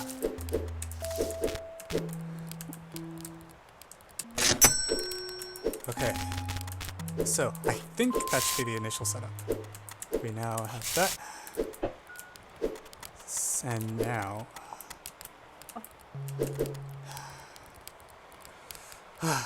I don't need a save button because, like, you can always undo, but this is so scary. I really wish I had one.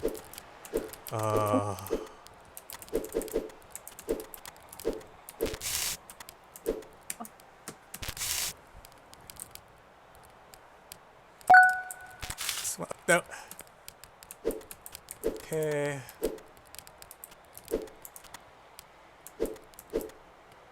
Oh, frick. I'm supposed to push them all in.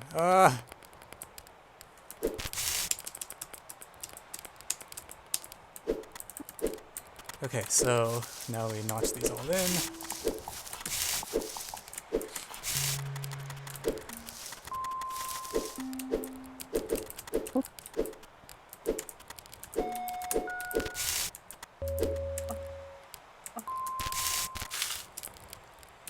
This is gonna take a while to get used to. Because the arrow key goes the opposite the way you think it does.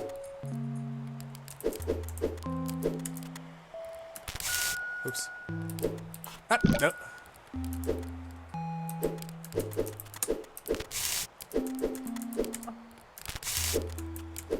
Okay. That's 2.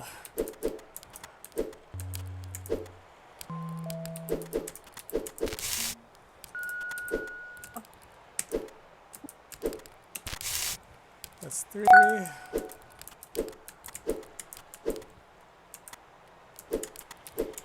Cook.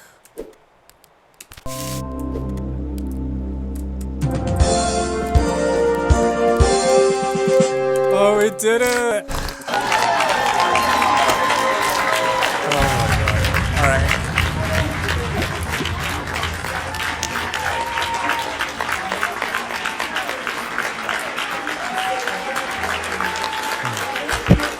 By this point, all the viewers are done.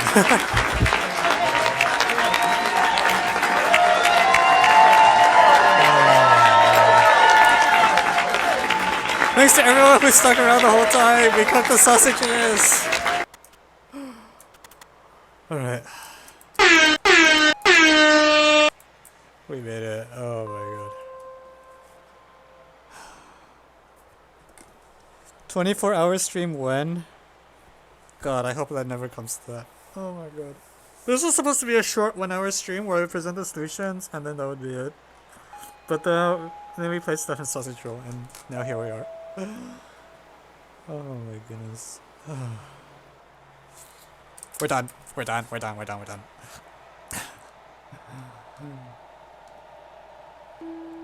Thank you 3VT for the Prime sub. Appreciate it. And oh my god. I think Baba Is You is like the maximum acceptable difficulty for a puzzle game. Or something. Like I think anything harder than Baba Is You, it's just like why am I even trying? But then again I did solve it eventually, so it's not like it's impossible, but like oh my god. I don't understand sausage physics. I really don't.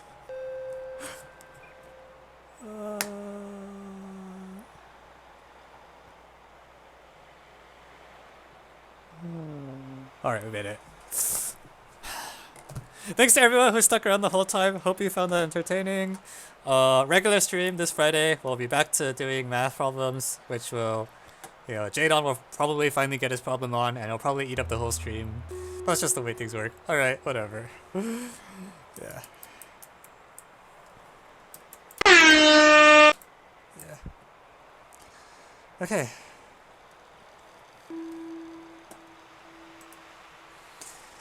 Okay. Wow, what a moment. Okay. Alright, thanks everyone. See you all.